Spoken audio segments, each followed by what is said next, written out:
across the Serengeti plains carried no familiar peace. It bore only the scent of dry grass, the searing heat, and a profound despair. Ranger Alara lay slumped, her body lashed tightly to the trunk of an old acacia tree, the rough sisal rope biting deep into her flesh. The poachers had left her as bait, knowing she couldn't break free. In that moment of helplessness, she could only stare into the vast blue sky. And then she saw it. A massive, looming dark shape approached from the distance. But it was not a lion or a hyena, as she expected.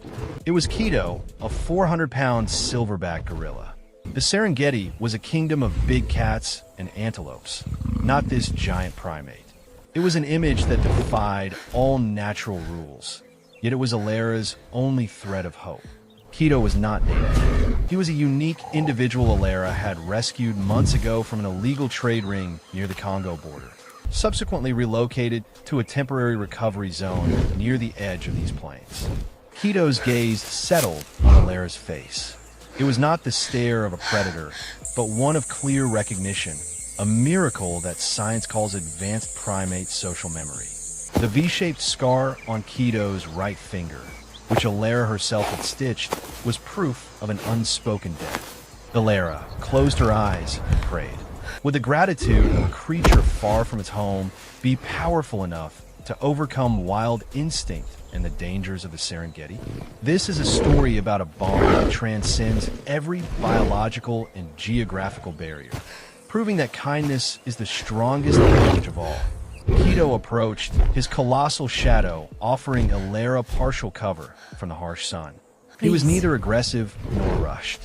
His first action was to use his powerful yet incredibly deft fingers to touch and probe the sisal ropes.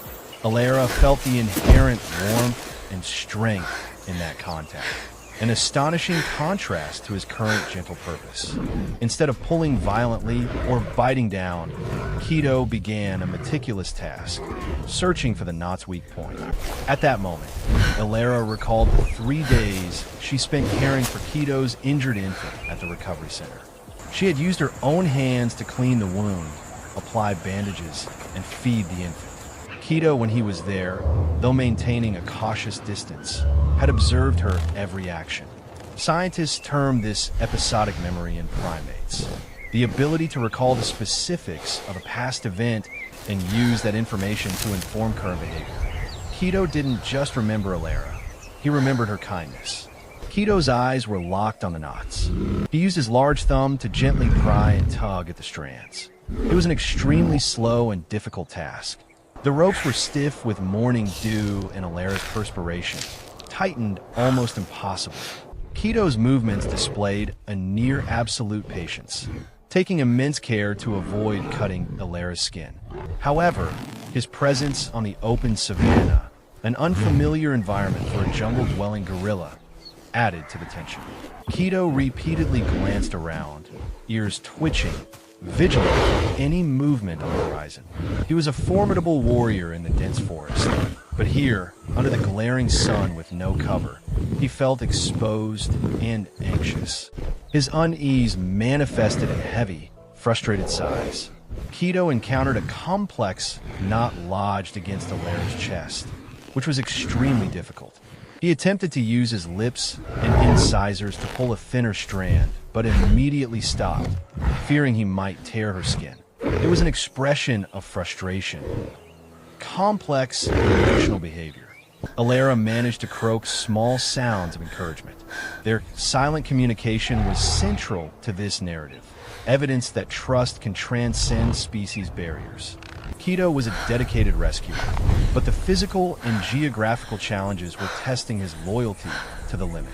Yet, the ropes were not the only threat.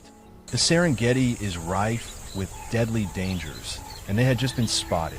At that precise moment, Keto froze. His gaze shifted from the ropes to a distant point on the horizon. A small, sharp howl echoed on the wind. Danger never travels alone. The rescue effort was about to give way to combat. That cold, sharp howl repeated, closer and clearer. Not the roar of a lion, but the alarming call of the African wild dogs. They are known as the Serengeti's most efficient and savage pack hunters. Keto immediately ceased all attempts to untie Alara. His massive body shifted from concentrated focus to a gargantuan defensive posture, tensing completely. He knew the scent of blood and the stillness of potential prey attracts these opportunistic hunters. Keto was instantly faced with a desperate choice. Continue the slow process of untying the ropes, a process that would risk both their capture or defend Alara from the imminent threat. Keto made his decision without hesitation. He turned his back on Alara and the knots, placing himself completely between the ranger and the approaching pack of wild dogs. A terrifying, deep, powerful roar, unusual compared to a lion's, erupted from Keto's chest. Amplified by his fear and fury, this roar was a decisive, challenging sound of a guardian. The wild dogs, numbering about 6, emerged from the low scrub, their coats mottled and eyes cold. They paused momentarily at Keto's overwhelming size, but their instinct and hunger quickly overcame caution. They fanned out, employing their familiar pack hunting tactic. The fight was swift and furious. Keto, built for the solid floor of the forest, was forced to fight on the uneven, slippery ground of the savanna. He did not chase. His sole purpose was to hold his ground, shielding Alara. Keto used his prodigious strength to swipe a dog attempting to flank him. He slammed his fist onto the ground, unleashing aggressive bluff charges that forced the pack to retreat.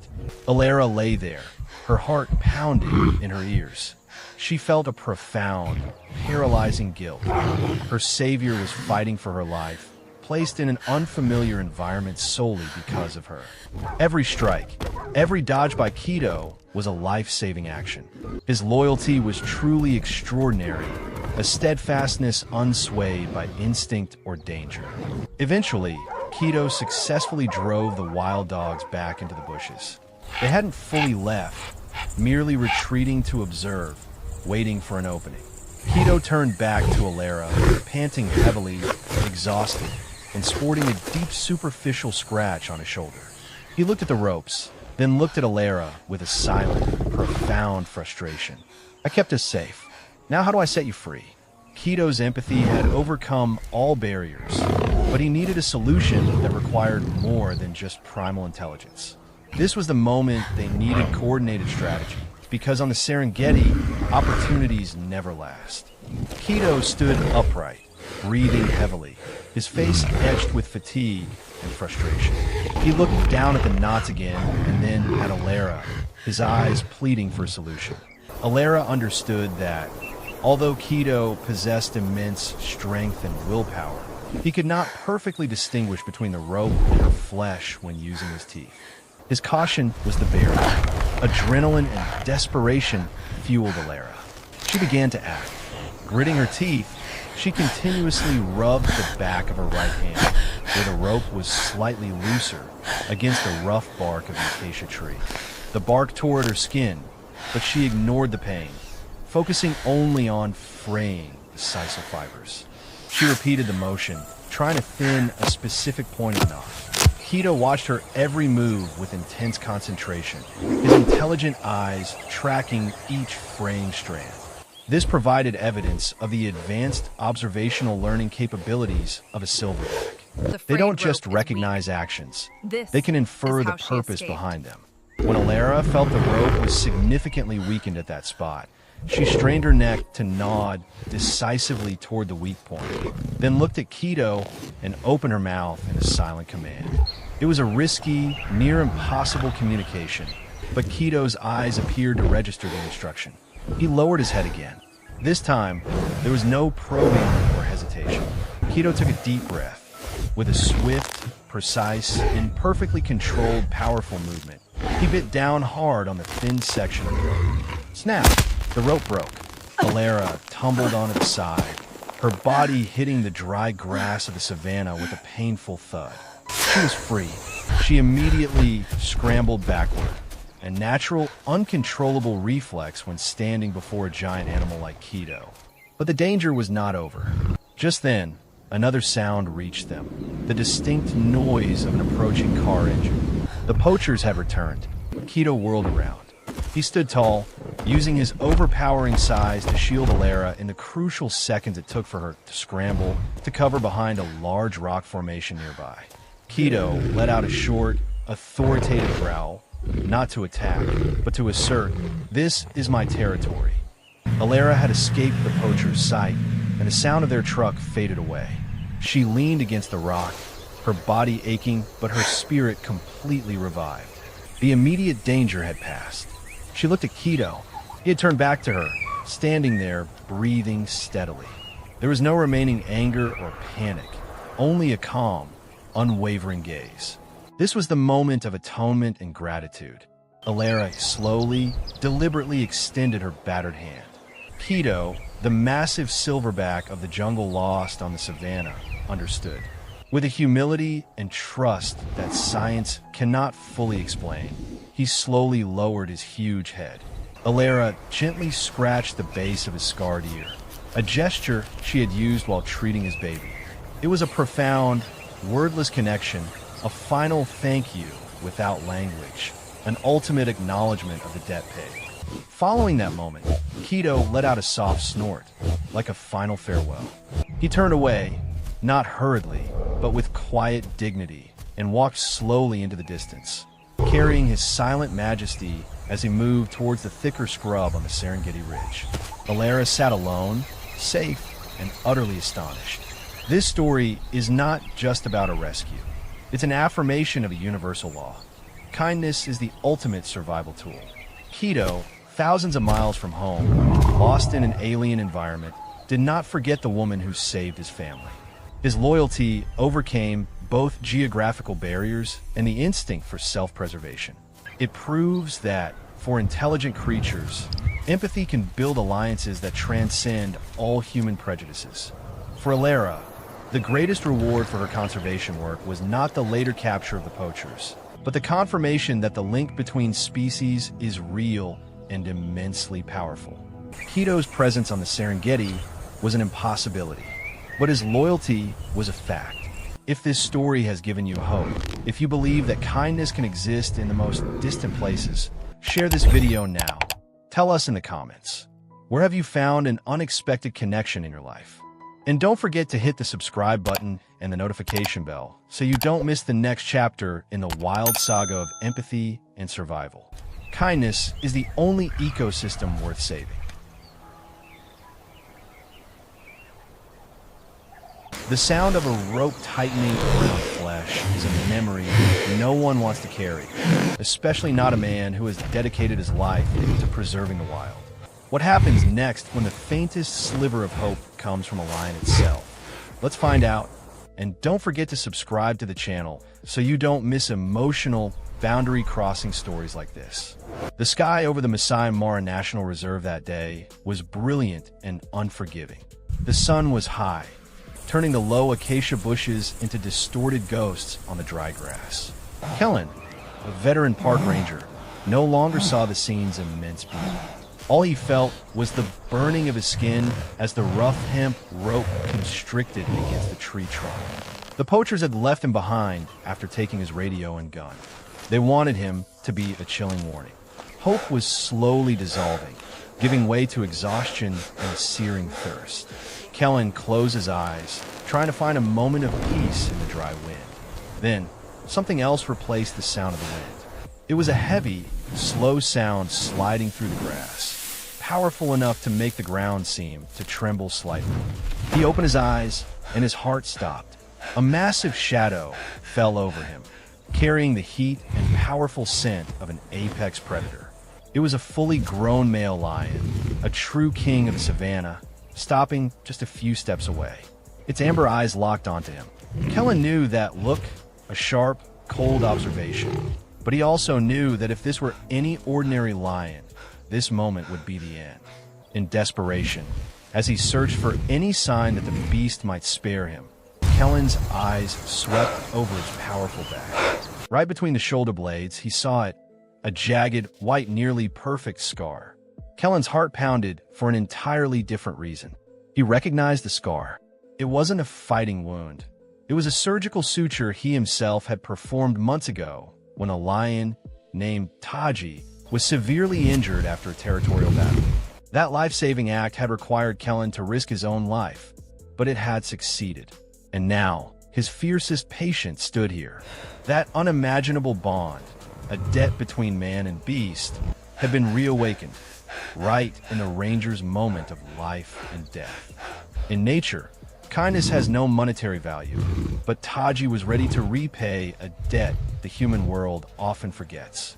The recognition came with a wave of chilling relief and a profound shiver. Kellen could barely believe his eyes. That scar, it was not just a line. It was proof of a reckless act and a fateful chance. Kellen distinctly remembered the night he and his team found Taji, the fiercest and most powerful male lion in the Mara, after a bloody territorial clash. The wound was too deep, threatening infection. Kellen, against all rules and his colleagues' advice, decided to perform surgery right there, under the faint light of a flashlight. He had risked his life to touch the wild beast, acting not for law or money, but simply out of a belief in life. Now, Taji stood there, its gaze no longer holding the rage of the injured, but a calm, calculating assessment. The lion shifted its weight, lowering its massive head. Kellen could feel its warm, moist breath skim over his taut skin. The growl rumbling from Taji's huge chest was not a threat, but a deep, resonant sound, as if in contemplation. It carefully nudged the hemp rope knots around Kellen with its muzzle, then recoiled, seemingly reading their complexity. It was an unbelievable moment of nonverbal communication. Kellen tried to speak, a hoarse, almost inaudible sound escaping his dry throat. "It's me, Taji. It's Kellen. You remember me." The lion merely twitched an ear, a tiny sign that it had listened, and then it began to act. And this is when things became extraordinary. Taji started working with incredible precision, entirely opposite to its aggressive hunting instinct. It used its sharp incisors, not its canines, to tug at the rough hemp strands one by one. The process was slow and incredibly difficult, as the knots the poachers used were dead knots, tight and soaked with night dew. Kellen felt a mix of adrenaline and terror. If Taji slipped, one wrong bite could cause a catastrophic injury.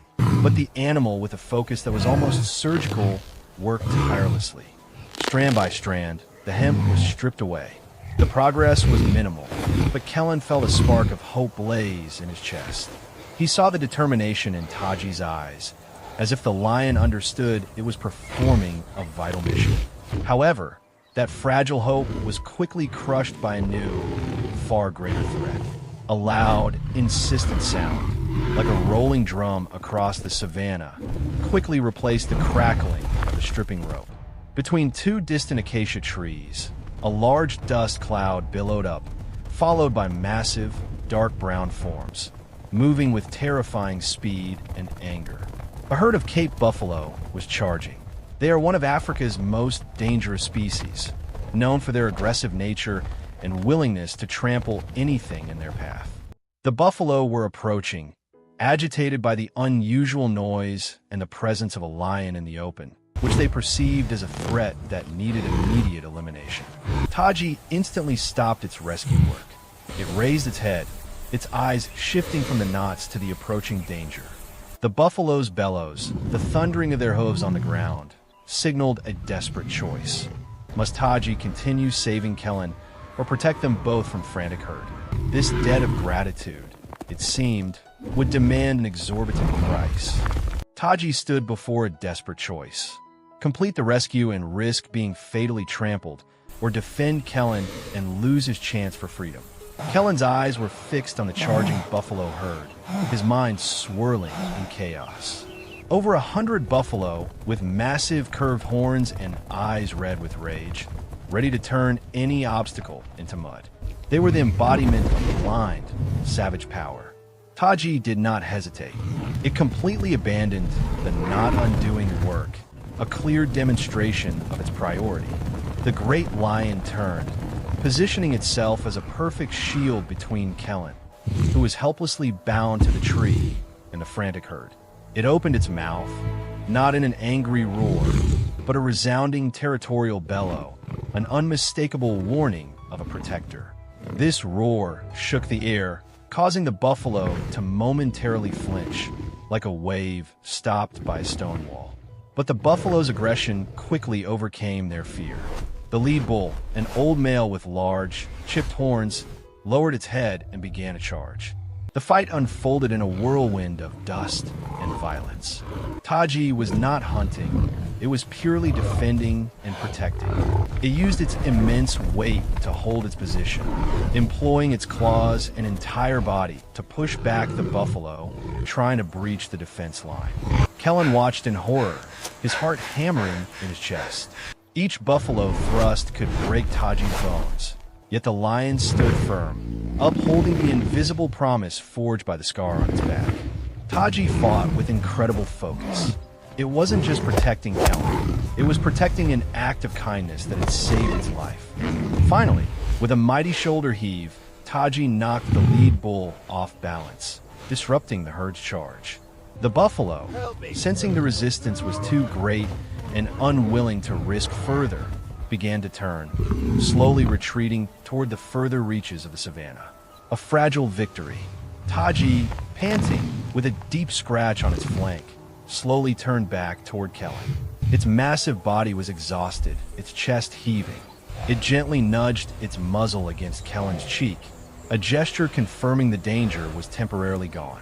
Then, it turned its head, staring at the ropes, and then at Kellen, seemingly posing a silent question. What do we do next? Taji's confusion was clear. It had done everything it could with raw strength and skill, but the rope's core was too thick to bite through without injuring Kellen. In the moment he faced the pleading look of his savior, Kellen regained his composure. He understood Taji needed a different solution. Kellen began to act. He used the back of his right hand, where the rope was slightly looser, rubbing it forcefully and repeatedly against the rough acacia bark. The skin on his hand tore and bled, but he ignored the pain, focusing only on fraying the hemp fibers. He did it slowly, trying to create a small, vulnerable spot. Taji watched intently, seemingly learning. When Kellen nodded towards the worn rope, then looked directly into the lion's amber eyes, a perfect communication occurred. Taji understood. It lowered its head again, taking a deep breath. This time, it bit down decisively and powerfully on the weakened spot. Snap! The rope finally broke. Kellen tumbled to the side, his body hitting the grass hard. He was free, but too weak to stand. The greatest danger was over, but this story of loyalty was not yet finished. Kellen fell to the ground. The dry grass was softer than the hard tree trunk, but the impact still jarred his whole body. He was free, but in that first moment, the primal human reflex won out. He instinctively crawled backward, trying to create distance from the massive creature that had just saved his life. It was a hard-to-control instinct. Taji was still a lion, a perfect killing machine. But Kellen quickly stopped. He saw Taji just standing there, with no sign of aggression or demand. The lion was only breathing heavily, its thick mane dusty and sweaty from the battle with the buffalo herd. In Taji's eyes was not the anticipation of prey, but a serene and quiet evaluation, as if it were waiting for Kellen to regain his footing. Taji's patience dissolved every remaining fear in Kellen. He stared at Taji, realizing something profound. This lion was not acting on instinct, but on an extraordinary memory and loyalty. It had risked its life to shield him from the buffalo, and had used its intelligence to help him break free. This was not merely a wild beast. It was a partner, a protector. Kellen struggled to sit up, leaning his back against the acacia tree. His body ached, his arm was bleeding, but his spirit was soaring. He looked at Taji from head to paw and saw the exhaustion clearly marked on its face, especially the scratch on its flank inflicted by the buffalo. Taji had done too much. In that quiet moment, Kellen felt a gratitude too deep for words. He slowly extended his injured hand. It was a risky gesture, an offer of peace and thanks. Taji responded astonishingly. The lion, the king of the Masai Mara, slowly lowered its head, with absolute trust, showing no sign of defense. Kellen gently placed his hand on the thick mane, exactly where the lumpy surgical scar was on Taji's back. He scratched lightly. It was a moment of connection that transcended all species barriers. No words were needed, no laws, just the final emotional acknowledgement of a debt paid and a bond forged. Taji allowed the action, as if accepting the only reward it needed, recognition from the man who had saved its life. After a few seconds, Taji gently inhaled, then slowly raised its head. It looked at Kellen one last time with its deep amber eyes, then turned its back. With a slow but majestic stride, Taji began to move across the savanna, melting into the golden sunlight. It did not look back. It demanded nothing more.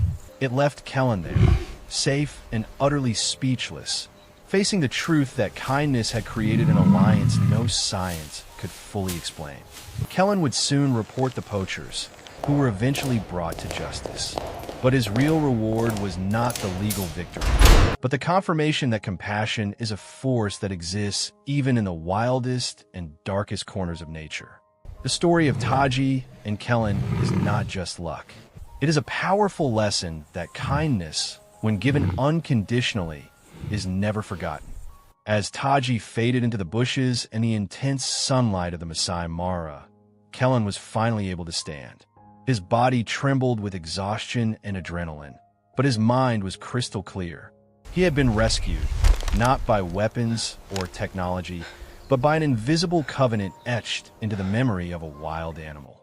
The moment Kellen scratched Taji's scar was the emotional pinnacle of the entire experience, a confirmation that humanity is not exclusive to humans. We, modern humans, are constantly skeptical. We doubt the intentions of others. We doubt the power of simple kindness. We treat kindness as a transaction, something that needs to be proven, something that needs to be measured. But Taji, a creature governed by the instinct for survival, taught Kellen and all of us a clear lesson. Empathy is not a luxury. It is a powerful tool for survival. Taji remembered Kellen risked everything to save its life, and it responded by risking everything to save Kellen's life. We often think that loyalty is only found in the small circle of family or friends. But this story challenges that view. It invites us to look at the world on a grander scale. Kellen sowed a seed of compassion in a place where no sweet fruit was expected, and Taji delivered an abundant harvest.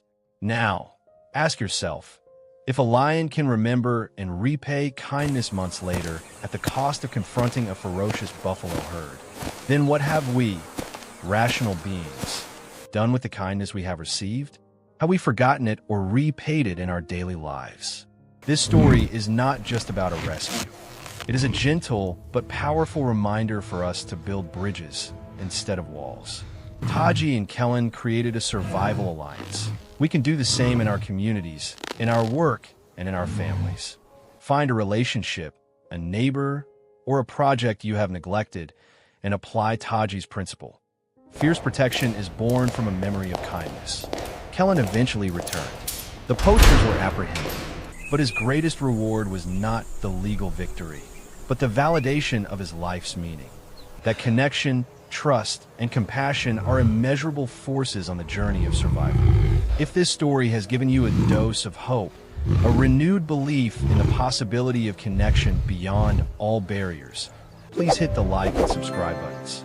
Share this video with someone who needs a reminder that even the smallest acts of kindness can create the most extraordinary things. See you in the next chapter of the wild adventure, where compassion always finds its way. In the magnificent and unforgiving crucible of the African savanna, where the first light of dawn dyes the tall grasses as silken gold, the laws of life are etched deep and clear. It is the law of instinct.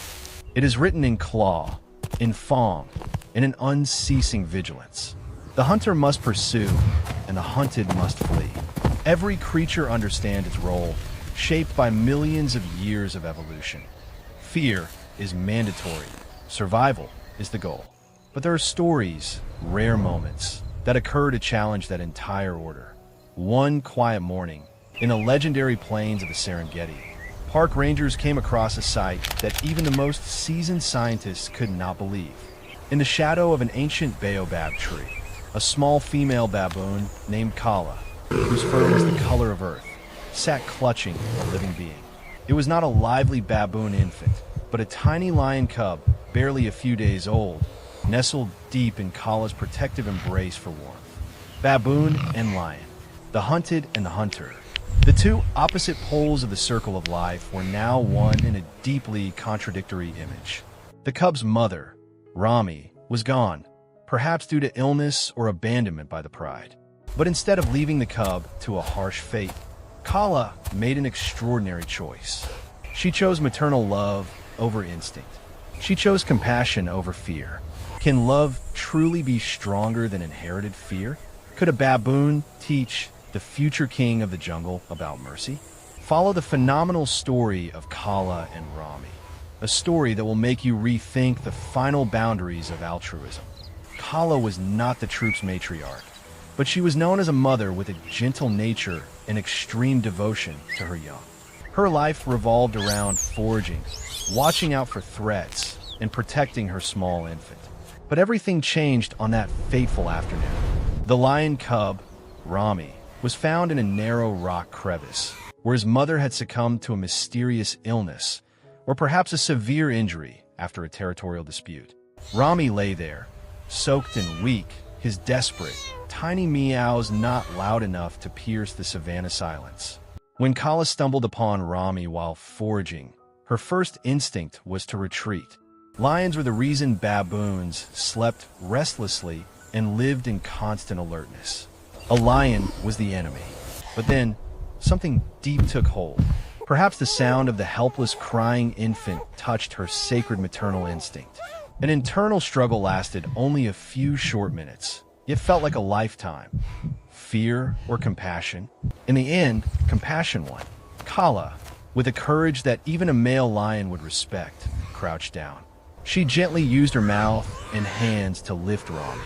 Her action was swift and decisive, an act entirely unlike the hunted. As soon as Kala brought Rami back to her temporary shelter, chaos erupted in the baboon troop. They were terrified, screaming and driving her away. The troop leader, an old male, constantly threatened Kala, warning her about this madness. He would not accept a potential danger growing up within their community. Kala was faced with a painful choice: return to the safety of the troop and abandon Rami, or be isolated to protect this frail being. Kala chose Rami. She led her own infant and Rami away from the troop. Isolation became the price she paid for her kindness. She had to forage for 3 mouths and be doubly vigilant, not only against lions and hyenas, but also against the scorn and distance of her own kind. Scientists watching through binoculars called this bond impossible, but to Kala, it was simply a mother's duty. She sacrificed her safety and community to care for the interspecies offspring, allowing Rami to nestle against her for warmth and nurse on precious milk, which was meant for her own young. The first days passed in extreme danger, but Kala's love created an invisible layer of protection between Rami and the harsh laws of the savannah. Time passed, and the difference between Rami and Kala's baboon infant grew starker. Rami grew quickly. His fuzzy golden coat faded, his large, powerful paws began to emerge, and his fangs became sharper. The hunting instinct, though suppressed, was always latent. For Kala, this was the greatest challenge: how to teach a predator about control when she herself was the prey of that very species. Kala could not teach Rami how to hunt, but she taught him a lesson far more important: mercy and boundaries. When Rami began to test his strength by stalking or roughhousing with Kala's infant, Kala would intervene immediately. She did not flee, but instead used her body language. A small warning growl, a decisive headbutt to Rami's shoulder to push him away, or simply a resolute stare. Rami, somehow, understood the message. Strength must be coupled with restraint. On one occasion, Rami instinctively stalked a lost wildebeest calf. He crouched low, his body tense, preparing to pounce. Immediately, Kala appeared, She did not attack the wildebeest, nor did she run from Rami, but she gently stood between him and the prey. Kala just stood there, calm and unafraid. Rami stopped, confused by the sudden barrier. He looked into his foster mother's eyes, and after a moment of internal struggle, he abandoned the hunt. From this small baboon mother, Rami learned that not every weak creature was a meal, and that he had the capacity to choose kindness over the killer instinct. This strange arrangement also forced both to face external threats together. When a lone hyena, attracted by the smell of milk and weakness, crept closer, Kala and Rami reacted as a unit. Kala used her agility for distraction, while Rami, though still young, let out his first roar, still weak and juvenile, but filled with a fierce determination to protect. The hyena, confused by this strange and unexpected combination, retreated.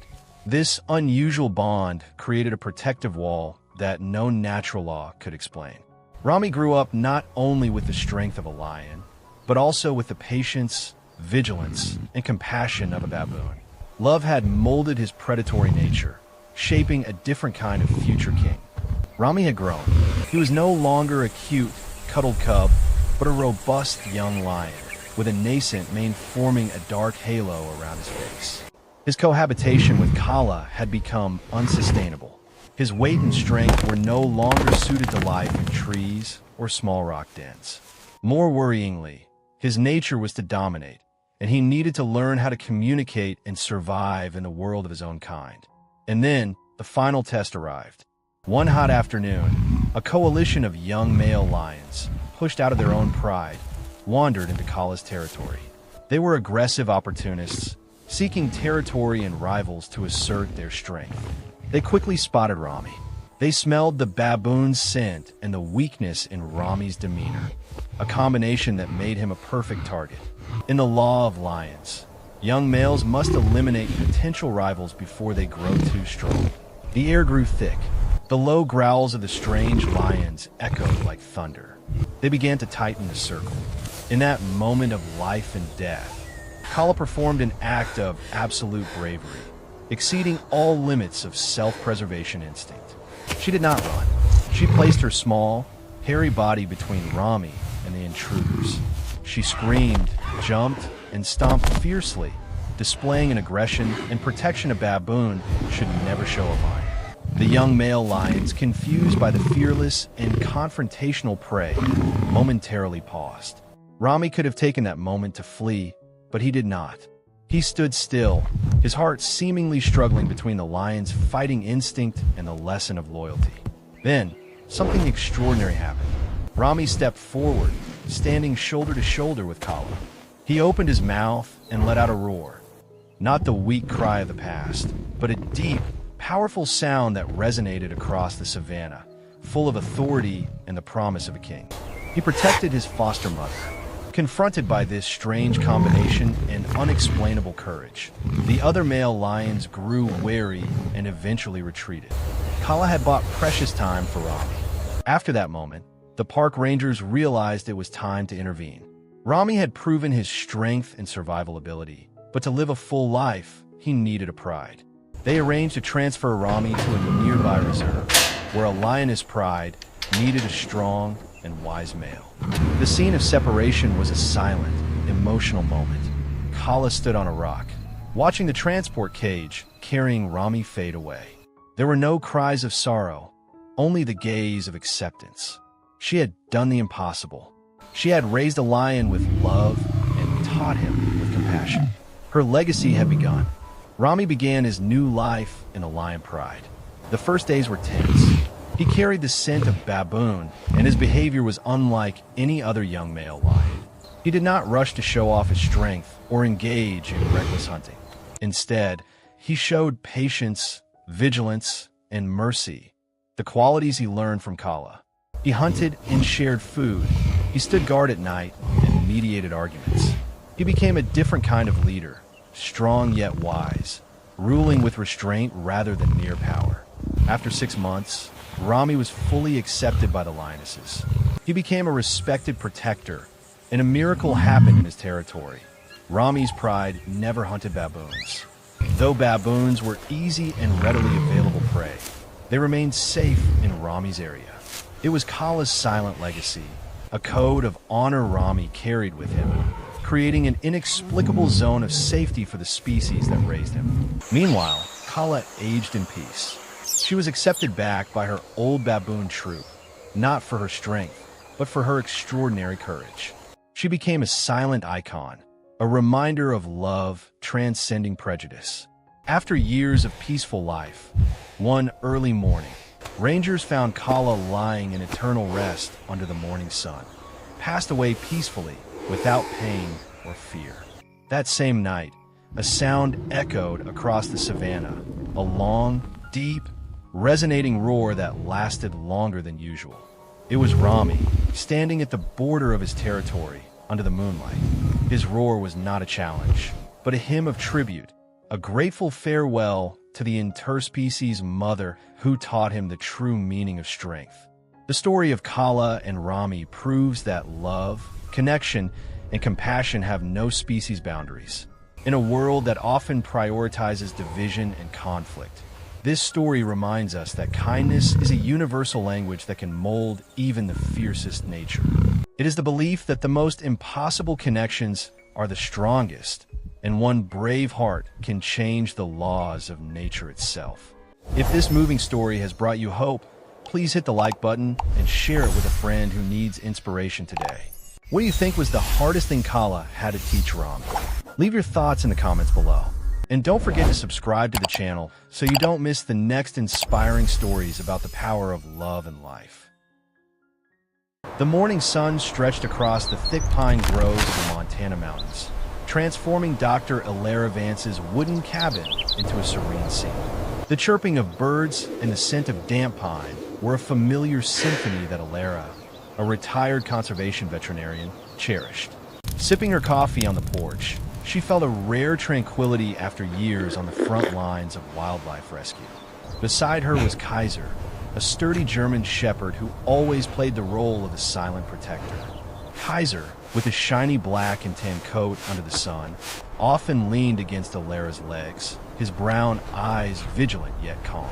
In nature's stillness, you find life's loudest truths, was the mantra she often whispered to herself.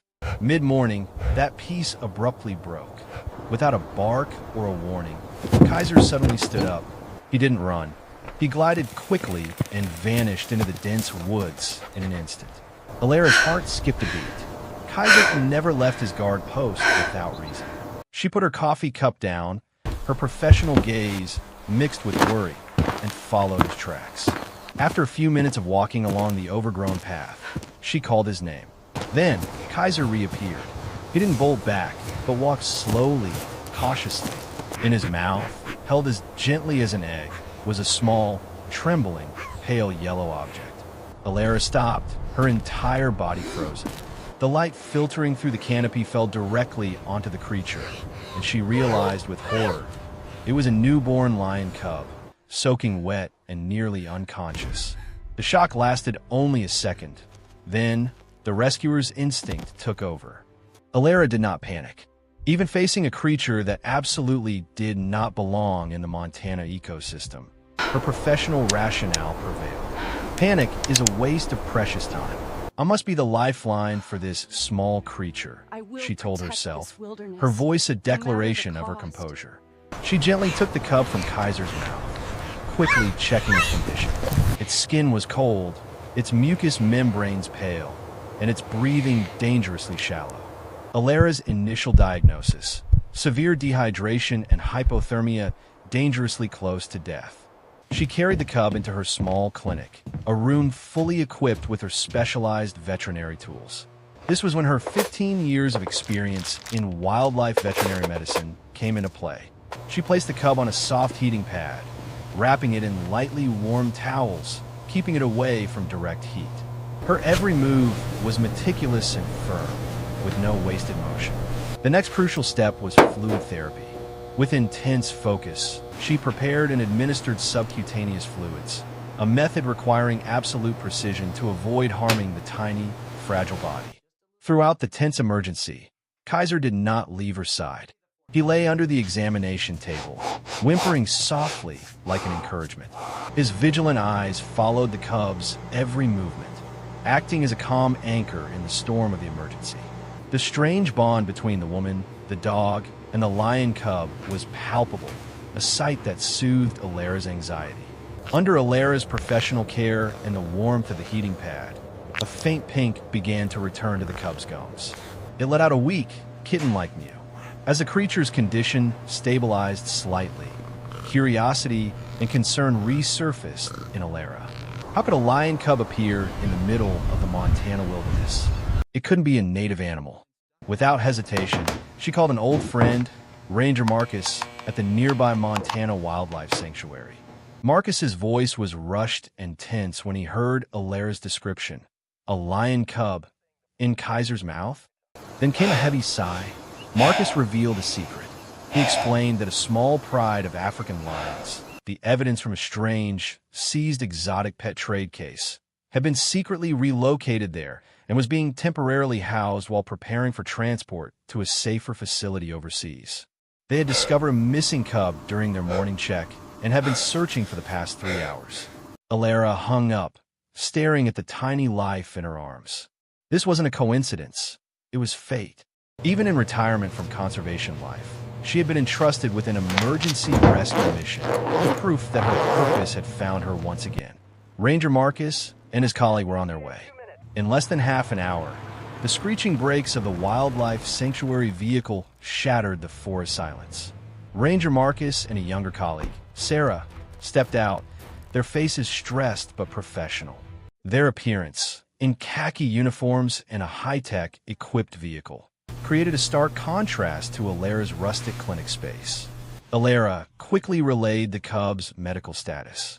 She detailed the signs of hypothermia, the level of dehydration, and the dosage of fluids administered.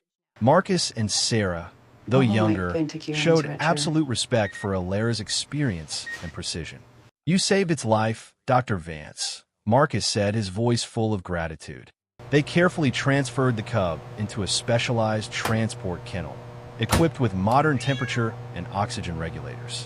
Kaiser remained close by, his nose nudging the wire mesh of the kennel, as if sending his warmth and calm to the small creature inside. Alara placed a hand on Kaiser's head, smiling at her four-legged friend's incredible loyalty. While preparing to leave, Marcus began to explain the cub's situation in more detail. He recounted that this pride, including the mother lion named Nala and 2 older cubs, were victims of a large-scale exotic pet trafficking bust in Texas. They were secretly brought to Montana for recovery before being transferred to a permanent international sanctuary. Marcus said, "The mother, Nala, has endured prolonged stress and trauma. During the temporary relocation last night, the cub may have gotten lost or been unintentionally abandoned by Nala due to her panic and fear. This cub is precious to the pride, not just as a family member, but because of its rare genetic diversity. If it's not reunited with its mother, its chances of survival are very slim." This explanation not only provided the necessary context, but also served as a gentle lesson on the brutality of the exotic pet trade, a serious problem in the U.S. Worried for the life she had just saved, Alara decided, "I'll go with you. I need to make sure it arrives safely and is ready for the reunion process." Marcus nodded in agreement. The drive toward the sanctuary was filled with tense silence. Alara sat in the back, her eyes never leaving the transport kennel. She knew that keeping the cub alive was only half the battle. The other half lay in Nala's reaction. Everything was leading up to the greatest test. Could maternal instinct overcome fear and trauma? The scene about to unfold would determine the fate of a lion family. Upon arrival at the sanctuary, the team quickly took the cub through a final checkup at the medical station. Though still weak, the cub was stable and ready for the risky reunion. Alara, Marcus, and Sarah all understood this was the moment of truth. If the mother lion Nala rejected the cub, all their efforts would be in vain. They walked to the temporary enclosure, a large area filled with grass and dirt. Although secured by a sturdy fence, the air felt heavy under the harsh afternoon sun. Inside, The mother Nala paced restlessly. She let out a steady, deep growl filled with anxiety, clearly expressing the pain of losing her cub. The two older cubs also appeared unsettled, curled up in a corner. The cub was carefully placed in an open-topped box near the enclosure fence, in a position where Nala could easily pick up its scent. Alara and the ranger team retreated to a safe distance. Alara held Kaiser's leash tightly, though the German Shepherd was completely silent, his eyes fixed on the area inside. Nala noticed the unusual presence of the strange object. She stopped, her body tense. Everyone held their breath. Nala began to approach, taking slow, deliberate steps, crouching low. Her face clearly showed the conflict between her instinct to protect the pride and her suspicion. Alara closed her eyes for a second, silently praying for the primal instinct of motherhood to triumph over all the fear Nala had endured. Nala finally reached the cub. She gently nudged the box with her nose, then sniffed the trembling cub. Seconds stretched into hours. Then, the cub, perhaps sensing the familiar warmth and scent, let out a weak mew. It was the family's secret code. Nala's reaction was powerful and emotional. She lowered her head, emitting a deep, strong purr, an unmistakable sound of relief and maternal love.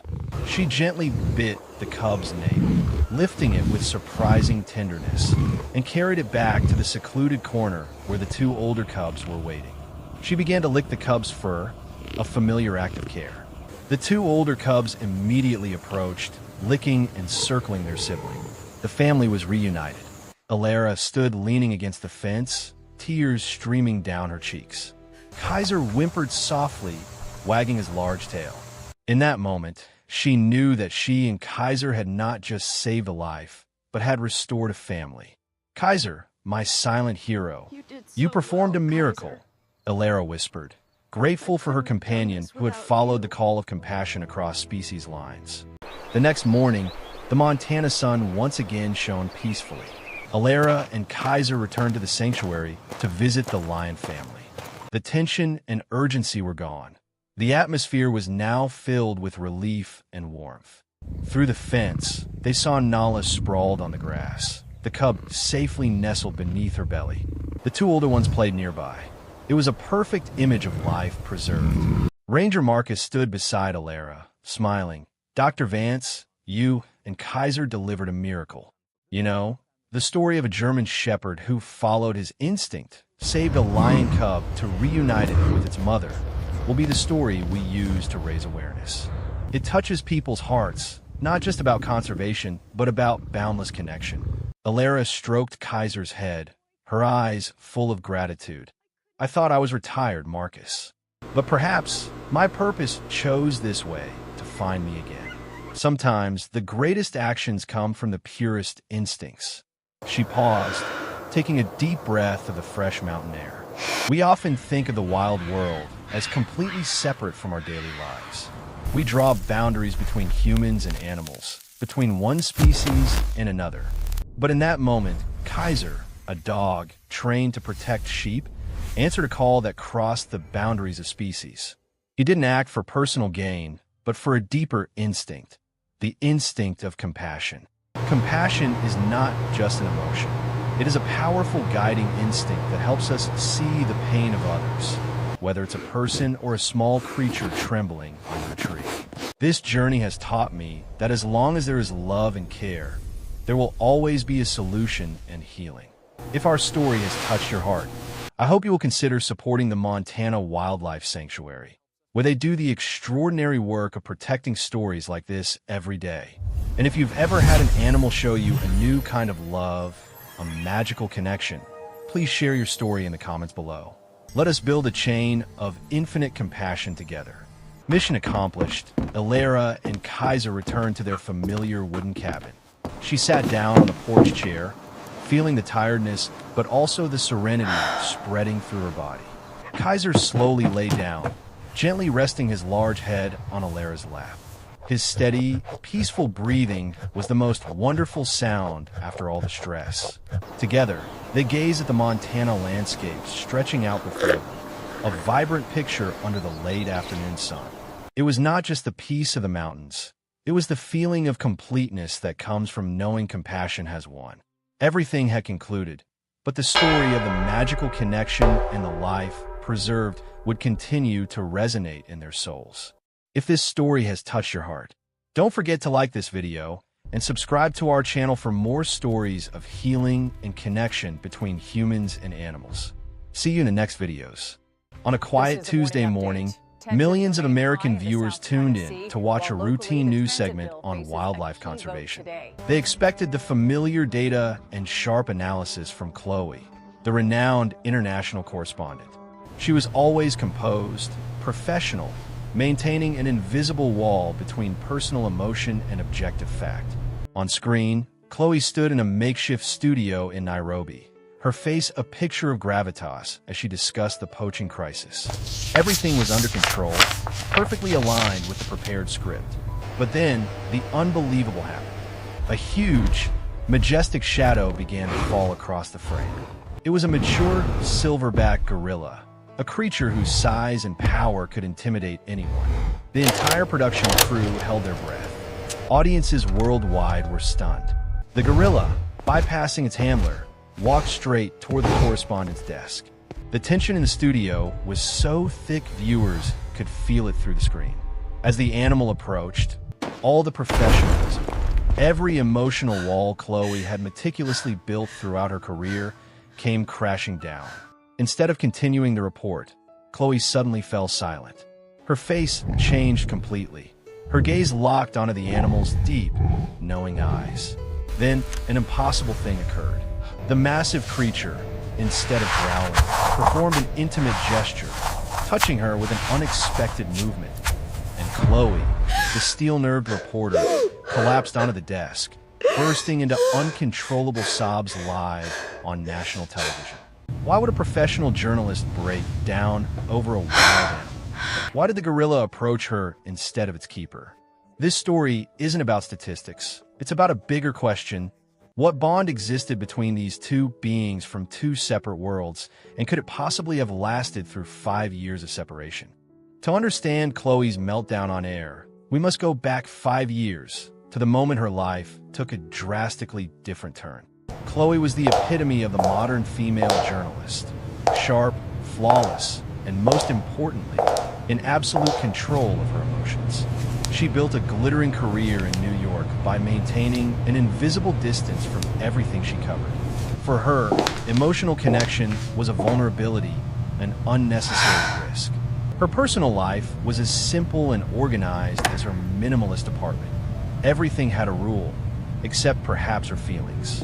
That year, she was assigned to Africa, specifically a primate sanctuary on the border of Uganda and Congo, to cover the mountain gorilla poaching crisis. There, she met Dr. Amara, the sanctuary director, a compassionate local woman, the polar opposite of Chloe's detached demeanor. It was in this place where life and death were so close that Chloe came face to face with her destiny. An urgent call before dawn reported a mother gorilla killed by a wire snare. When Chloe and the team arrived, she witnessed a sight that shook her to the core. An infant gorilla, just 6 weeks old, clinging tightly to its mother's cold body.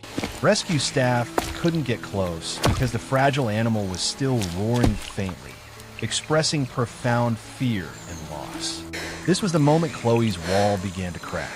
Instead of filming, she sat down, okay, little keeping one. her distance, You're safe and here now. simply spoke. Her voice, though professional, carried a soft, steady cadence she had never used outside of a newsroom. With almost infinite patience, the tiny creature finally let go. Dr. Amara picked it up, but it immediately sought other warmth, and eventually, it clung tight to Chloe's chest. Chloe named him Coco. The next 6 weeks were a period of complete transformation for Chloe.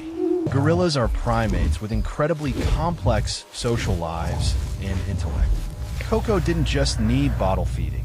He needed constant skin-to-skin contact, comfort, and interaction like a human child. Chloe had to spend all her time with Coco, sleeping next to him on an old cot in the medical room, feeling his weight and heartbeat on her chest. Like this, sweetie. She began teaching Can you do Coco more? simple communication signs Just like that. as a form of healing therapy. A closed fist gently your chest, tapping the Coco. chest was the sign Good for mother. girl. A closed fist pressed against the face was love. Their bond was not just about survival, but spiritual understanding.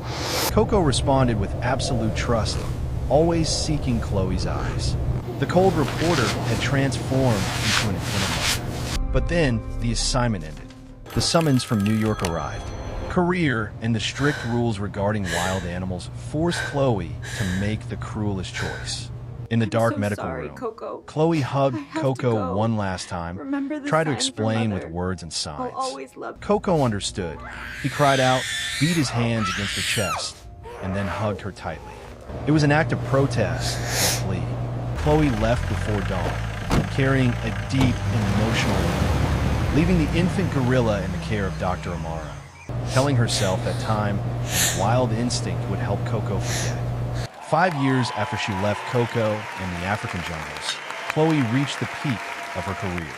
She became the network's leading international correspondent, winning prestigious awards, including a regional Emmy for the very series on poaching. She lived in a luxurious, well-appointed apartment in New York, the life she had fought to attain. Yet, everything felt hollow. Her smile became forced, and her absolute professionalism was merely a veneer covering the emptiness inside. She couldn't explain to any colleague why she had a password-protected folder full of pictures of a gorilla. Nor could she tell anyone about the physical haunting she felt every time she woke up. The sensation of a heavy, warm, rhythmic mass still on her chest, though it had long been gone.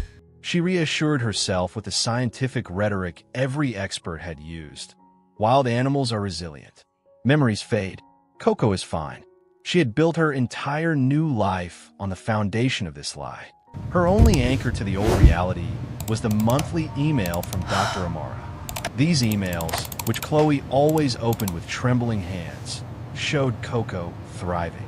He had grown into a massive, majestic silverback, weighing over 150 kilograms, a perfect ambassador for conservation. He was gentle, calm, and showed no signs of aggression. But within those emails, strange clues began to emerge, eroding Chloe's self-deception. Amara wrote that Coco, despite his calm demeanor, became extremely agitated and searching whenever Western visitors approached. Amara wrote, "Whenever Coco hears an American accented voice, especially a female voice, he gets uneasy. He will pace at the edge of his enclosure, staring intently into their faces with incredible focus. We don't know what he's looking for." However, the most haunting detail came from Grace, Coco's caregiver after Chloe left. Grace recounted that sometimes Coco would sit alone in the corner of his enclosure, his gaze distant. And then he would slowly use his finger to touch his chest, the very sign for Mother Chloe had taught him 5 years ago. Coco never used this sign with anyone else, only when he was alone. Coco's memory had not faded. It was locked away, perfectly preserved in the mind and behavior of a primate. Faced with this evidence, Chloe's fortress of walls completely crumbled. She realized that the connection wasn't a weakness. It was the strongest truth in her life. She couldn't live in this emptiness anymore. Chloe knew that she had to go back, not to report, but to verify the greatest and perhaps only love story of her life. She submitted a proposal for a new documentary in Africa, but this time, her goal wasn't a golden trophy, but an apology for a promise left unfulfilled 5 years ago. Chloe returned to Africa. The familiar heat and smell of the jungle soil hit her nostrils, making her feel as if she had never left. She was still the sharp correspondent, but this time the camera stayed in her bag. The journey to the sanctuary was her own. The anxiety was greater than any interview with a president or coverage of a war she had ever done. It was the fear of facing a truth. Coco had forgotten her. Dr. Amara greeted her with a warm, understanding embrace. She led Chloe to Coco's new enclosure, a vast area, mimicking the natural habitat. From a distance, Chloe saw Coco, a majestic silverback gorilla, a creature both beautiful and intimidating. He was sprawled out on a mound, completely serene. Coco's indifference made Chloe's heart sink. Amara whispered softly, He hasn't recognized you yet. Call his name. Chloe's throat was dry. It took 2 swallows before she could utter the word. Not in her professional voice, but in the soft, intimate tone she had used in the medical room 5 years ago. Coco. The gorilla didn't react immediately. Then slowly, like a switch being flipped, Coco lifted his head. His deep, dark eyes, holding both intellect and loneliness, locked onto Chloe's face. He stood up, not rushing, but decisively. He walked with the powerful authority of a mature silverback toward the fence. His arrival caused an absolute silence. When Coco stopped right in front of the wire mesh, Chloe and he were mere centimeters apart. They stared at each other for a long, unbroken moment. And then Coco reached out his massive, powerful hand, gently touching the wire mesh. He didn't growl or beat his chest. Instead, he took his other hand and placed it on his chest, a slow, clear gesture, the very sign for mother Chloe had taught him as a baby. Chloe's solid wall finally shattered completely. She dropped to the ground, hugging the wire mesh, sobbing uncontrollably. The tears were not of sorrow, but of release and reunion. Coco began to make soft, rumbling sounds, the vocalization of contentment and feeling safe. "He remembers me," Chloe whispered, no longer a journalist, but a woman who had found what she had lost. This extraordinary moment cemented Chloe's resolve. She realized this story was too big, too beautiful to keep only to herself. It wasn't just Coco's and Chloe's story, but a testament to the intelligence and love of the wild world. Chloe turned to Amara. "I'm taking Coco live on air. I want the world to see this. I want to prove that love without borders is real." Amara looked into Chloe's determined eyes and nodded. The risk was enormous, but the message was greater. They knew that the next broadcast would not be news. It would be history. The studio lights were blinding, the cameras were rolling, and Chloe was back in position. Her voice was steady, but her eyes held a secret. This was the moment she had waited for 5 years. But the reality far surpassed all expectation. When Dr. Amara signaled, Coco walked in. This time, there was no wire mesh. The massive creature, bearing the full authority of Silverback, bypassed its handler. The entire production crew held their breath. Viewers in New York witnessed the scene they had partially seen in the breaking news report earlier, but this time, it was more raw and exposed. Coco walked straight to Chloe. Everyone in the studio was tense, but Coco was not aggressive. He stopped, looked straight into Chloe's eyes, and then gently performed the mother sign one more time. After that, he performed a tight embrace, not the hug of a threat, but the physical contact of absolute trust, pressing his massive face against Chloe's shoulder. The moment lasted only a few seconds, but it changed everything. Chloe collapsed for the second time, but this time, it was the collapse of liberation. She hugged Coco's powerful body, and the tears streaming down her face washed away her final layer of professional armor. Dr. Amara, with incredible composure, stepped in and explained everything to the global audience. "You are witnessing a reunion 5 years in the making. This gorilla has proven that primates also possess deep emotional memory and the ability to bond across all boundaries." She emphasized that Coco had never forgotten Chloe and had been searching for her in every American face and voice. The footage of Coco's embrace went globally viral. It became a symbol of the truth that love needs no language, and the wild world holds an intellect and affection that humans often underestimate. Chloe had fulfilled her mission, delivering a powerful and resonant message. After the broadcast, Chloe finally accepted the truth. She couldn't go back to New York. She was no longer a journalist who only dealt in statistics and sensational headlines. Coco had broken down that wall and shown her the true meaning of home. The final decision. Chloe submitted a request to transfer to a position as an Africa-based correspondent, specializing in primate conservation. She sold her Manhattan apartment, eliminated all unnecessary possessions, and started a new life. That life was not easy, but it was full and meaningful. If a gorilla with Coco's formidable strength can remember a single act of kindness across 5 years of separation, how much greater is our human capacity for connection and love? Don't let skepticism cause you to miss out on profound connections. Support Dr. Amara's work to protect these incredible creatures. And if you want to see truly moving, heartfelt stories that restore faith in compassion, hit the subscribe button now. Remember Coco's hug. Kindness is never forgotten. The African savanna sky was stained a deep purple-orange, signaling the shift between light and darkness, a moment both beautiful and fraught.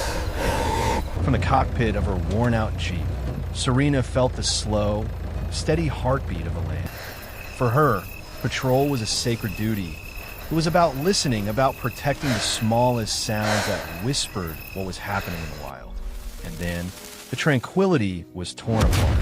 A high-pitched, desperate shriek, completely out of place among the normal sounds of life. Serena gripped the steering wheel, immediately slamming the accelerator. The Jeep raced over the low acacia bushes, heading toward the sound of the cry for help. As she neared a clearing, the sight was horrifying. 6 hyenas, moving shadows with powerful jaws, had formed a tight circle. In the middle, a tiny calf, no more than 3 months old, was struggling in vain. This was Scar. The hyenas were executing their classic tactic. One acts as a lure while the others sneak in from behind, targeting the leg tendons. There was no time for hesitation. Serena hit the brakes, grabbed her rifle, and fired a shot into the air. The loud bang echoed across the savanna. The hyenas paused, but they hadn't given up. She quickly retrieved the flare, aimed it straight at the ground right under the lead hyena, and pulled the trigger. The flare exploded in a brilliant red light and a deafening boom. Finally, the pack broke, scattering into the tall grass. Serena stepped out of the Jeep, breathing hard. Scar stood there, trembling like a leaf, blood dripping from a small wound on its tail. It was completely alone. Serena knew that this was only the beginning of a difficult fight. The brilliant light of the flare had faded, but fear was still evident in Scar's eyes. The calf trembled, its small, curious yet anxious trunk nudging Serena's leg. In that moment, Scar placed its absolute trust in the woman who had just saved its life. It didn't run, it sought shelter. Serena bent down, placing a hand on the large ear, reassuring it with a soft voice. She knew she couldn't leave the calf alone. By the unwritten rule of the savanna, a mother elephant never abandons her young, so Scar's family had to be out there somewhere. Determined to find them, Serena began her search. The journey started slowly and arduously. The Jeep was safely left behind. Serena walked, carefully looking for signs. The tracks of the herd were undeniable evidence. Acacia branches broken at great heights, fresh piles of dung not yet dried by the sun, and heavy footprints pressed deep into the soft earth. Scar, with its small legs, struggled to keep pace with Serena, not daring to leave her side. The calf often waved its trunk, trying to catch a familiar scent in the air, only to retract it in disappointment. After hours of walking in the tense silence of the savanna, hope suddenly flared.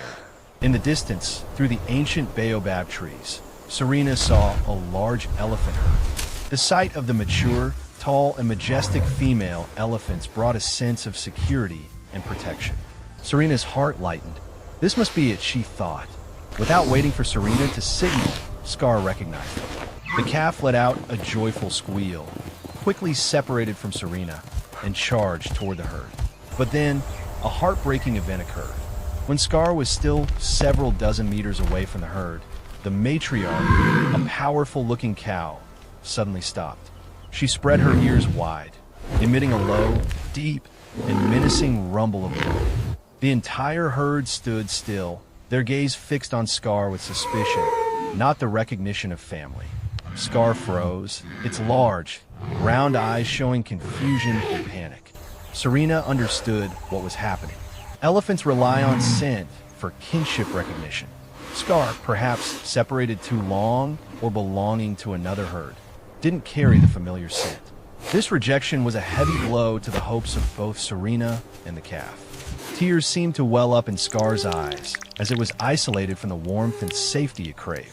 Serena quickly stepped forward, gently pulling the distraught Scar back.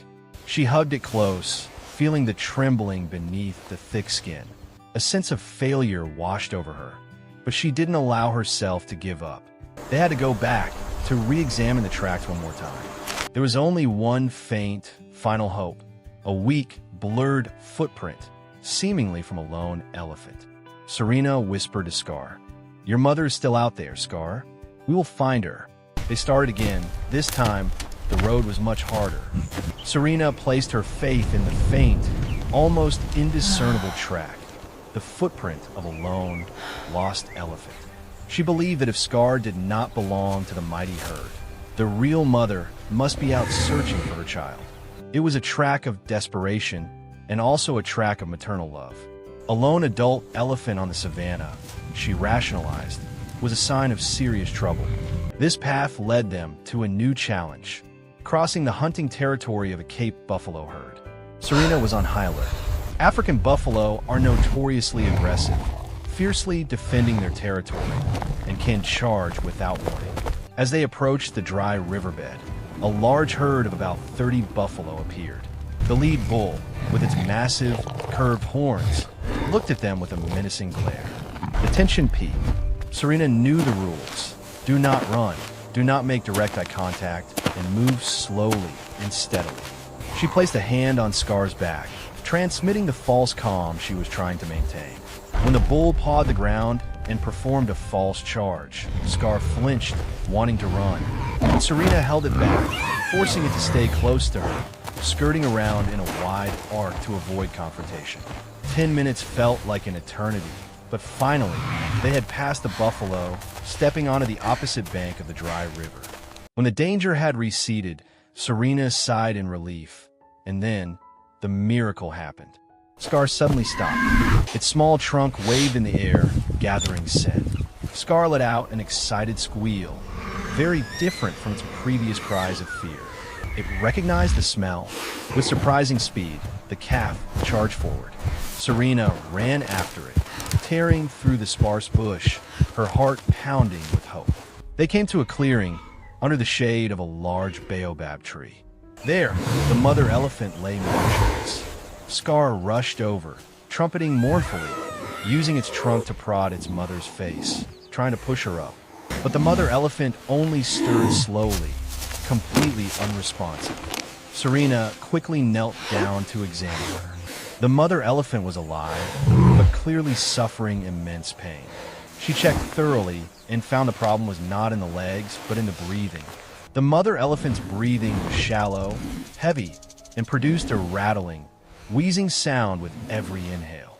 Her eyes were cloudy, and her heart rate was erratic. She could not stand because every breath was an agonizing torture. The truth was finally revealed. The mother elephant had not abandoned Scar. She was suffering from acute pneumonia and pleurisy, exhausted and unable to keep up with the herd. Every effort strained her lungs, forcing her to lie down. This was not a story of abandonment, but a story of dangerous illness. Serena understood she was dealing with a respiratory emergency. She immediately grabbed the radio. "This is Serena. I need the vet team urgently. Adult female elephant with severe respiratory distress. Critical condition. Immediate intervention needed." In a short time, the vet team's pickup truck appeared, kicking up dust against the blue sky.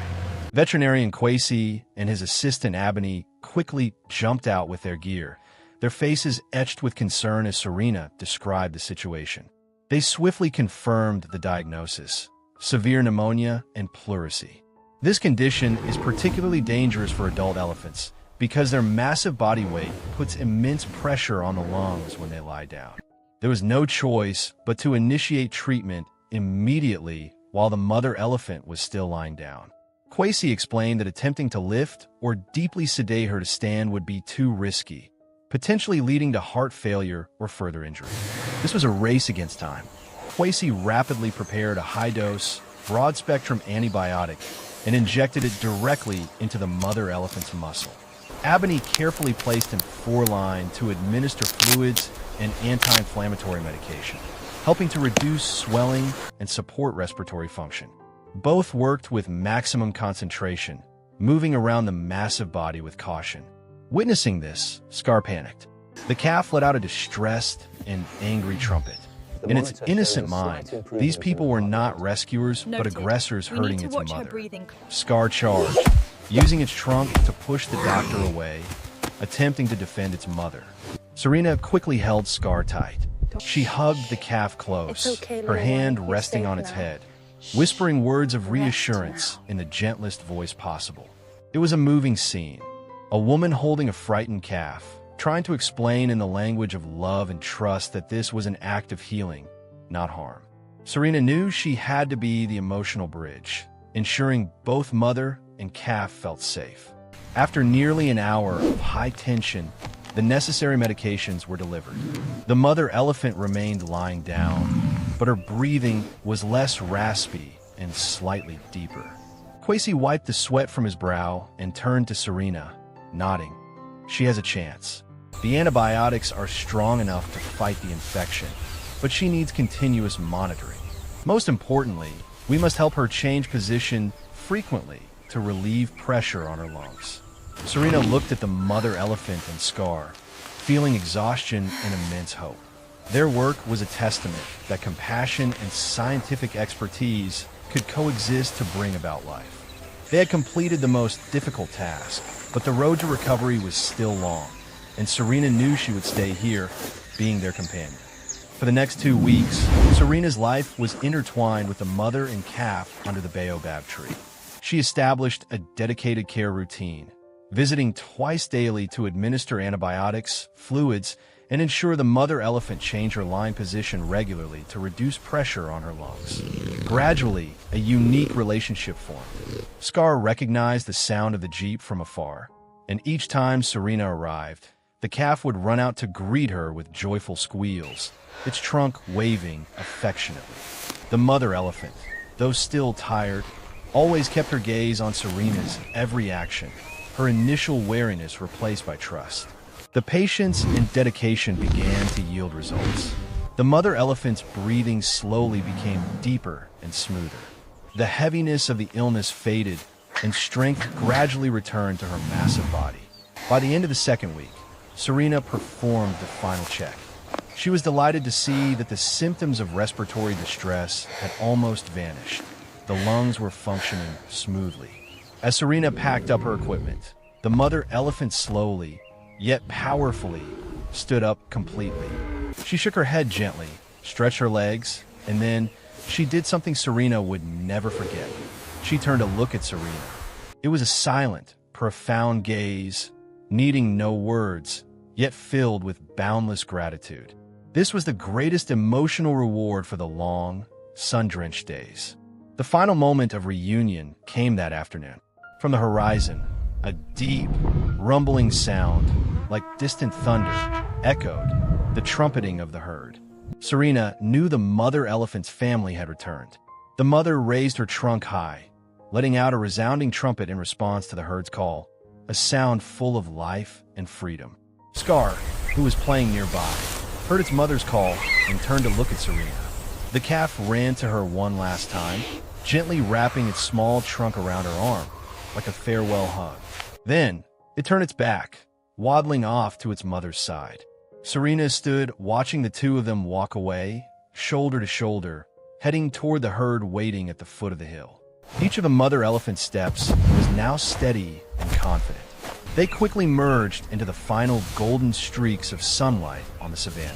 Serena picked up the radio, her face radiant. This story was not just about saving an elephant, but about the profound connection between living creatures. It proved that even the deepest injuries can be healed by care, compassion, and science. Serena's message rang out. Every life in this world matters. The story of Scar and his mother is a reminder that our compassion is nature's greatest strength. Together, we can protect these invaluable bonds. Share this story of hope and consider supporting wildlife conservation efforts. Your small action today is the guarantee for their great survival tomorrow.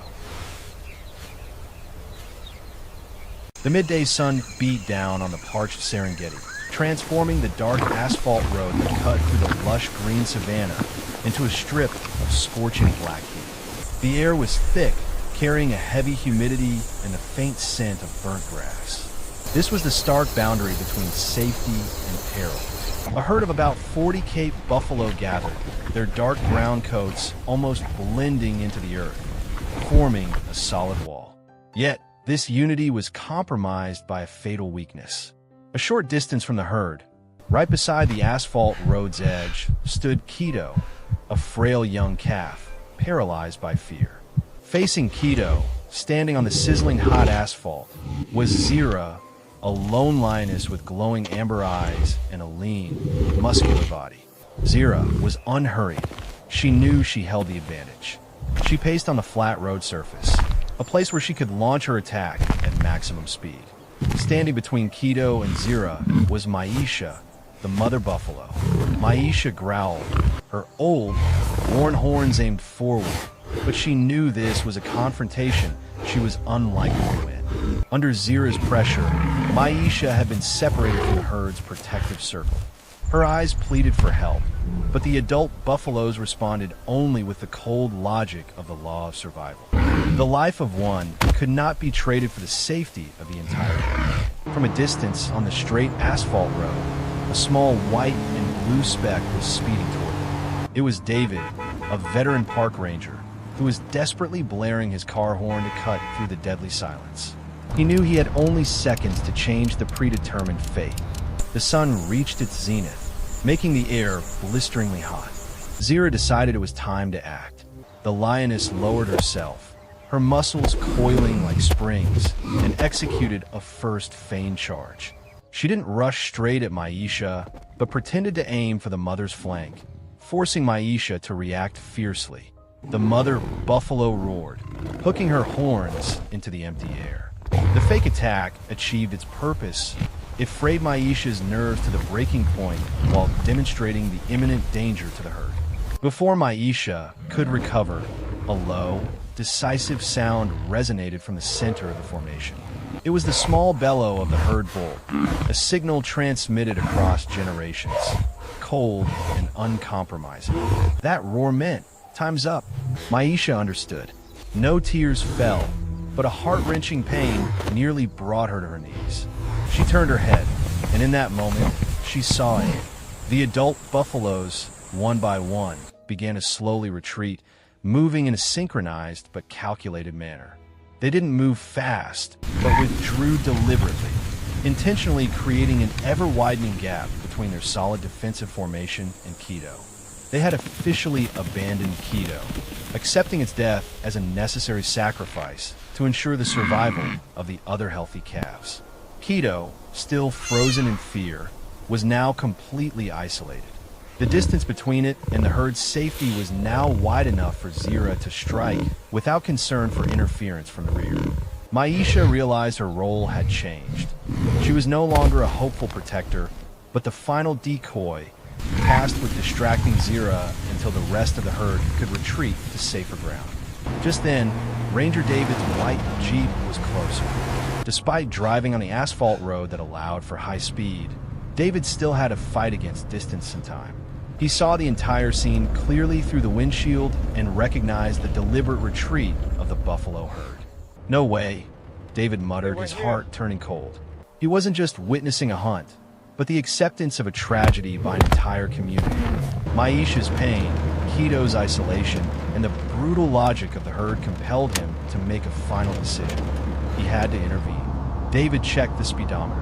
$80 / text KM/H dollar. He estimated the distance. If he took 5 more seconds, Zira would have enough time to strike. He floored the accelerator, trying to shave off those 2 precious seconds, simultaneously placing his hand on the horn and the emergency lights. All hope now depended on the speed of the Jeep and the surprise he could create.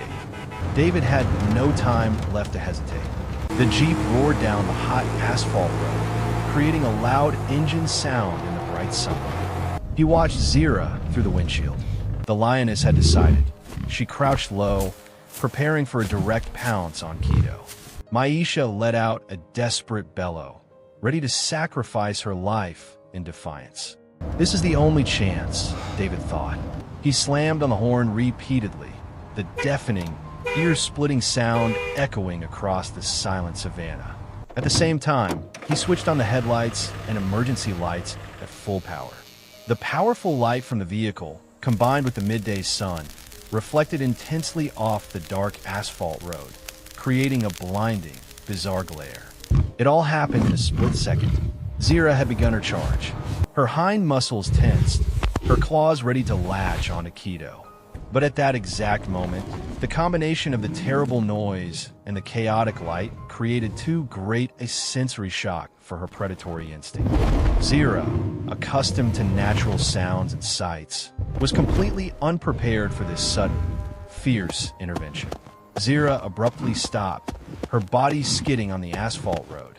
She let out an angry, confused roar, her amber eyes shifting from the prey to the approaching Jeep. Her survival instinct told her that human intervention, especially in this manner, signaled a threat greater than any buffalo. The moment Zira was distracted was the vital opportunity Maisha had been waiting for. The mother buffalo didn't think. She used all her strength to deliver a strong, decisive shove to Keto's flank. The push, though painful, broke the calf's state of paralyzed fear. Keto was propelled back toward the grass, where the herd was waiting. Keto, as if awakening from a trance, saw the gap to safety. It didn't look back at its mother, it just ran. It ran with all its remaining strength across the hot asphalt road and into the protective circle of the buffalo herd. David, with skillful driving, kept his Jeep in the perfect position, forming a metallic barrier between Zira and Keto. He slowly drove closer to Zira's position, continuously keeping the horn blaring and the lights on. Zira knew she had failed. The prey was gone, and the danger from this noisy metal box was getting too close. She looked at David, then at the buffalo herd that had closed ranks. With a frustrated growl, Zira reluctantly leaped off the asphalt road, retreating into the thick bushes in the distance, vanishing from sight. Keto was safe. When Zira disappeared into the bushes, David turned off the car horn. The sudden silence descended, heavier than the noise before.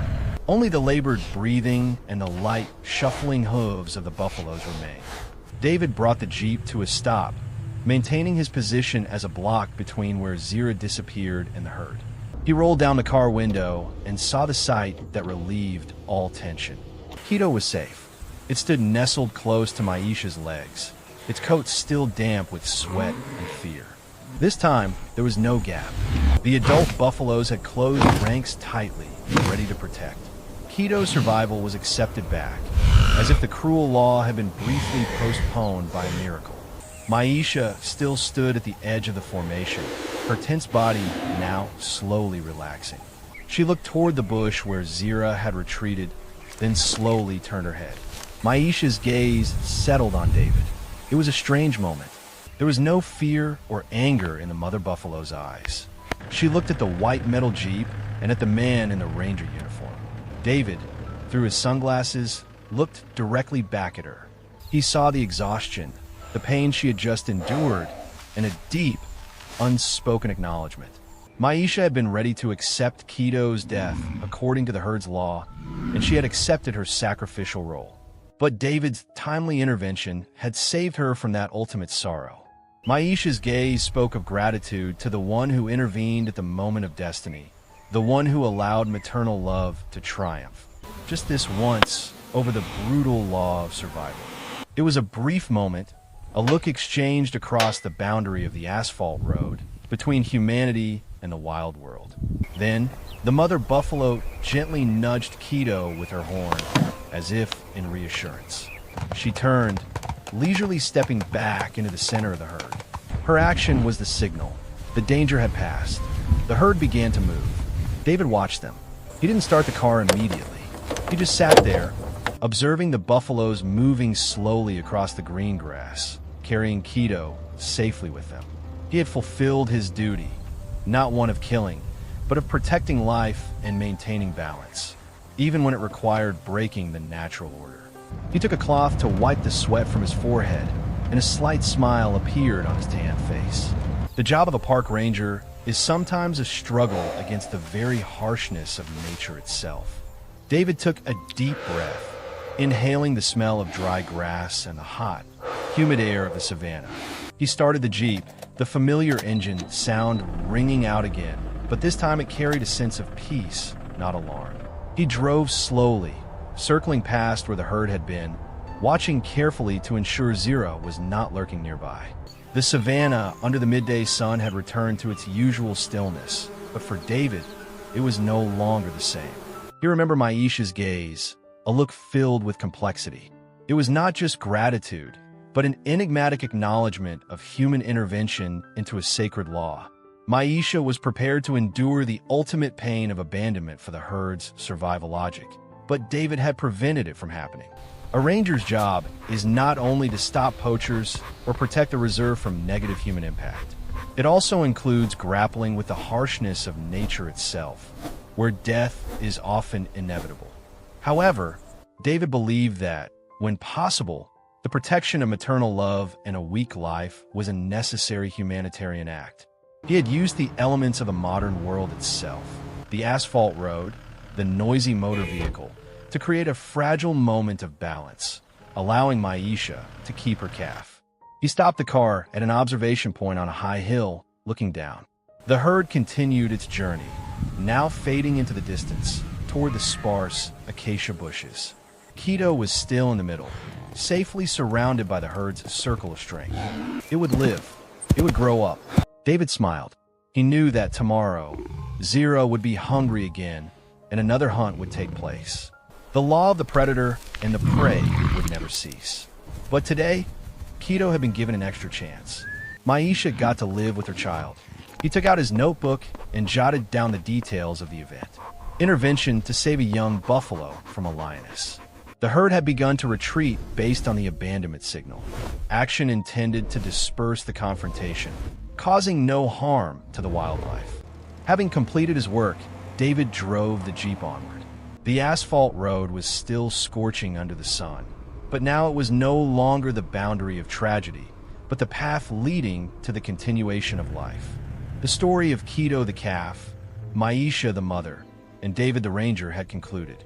It stood as a reminder that in the wild kingdom, even when the law of survival is brutal, sometimes the timely intervention of compassion can redraw the line between life and death.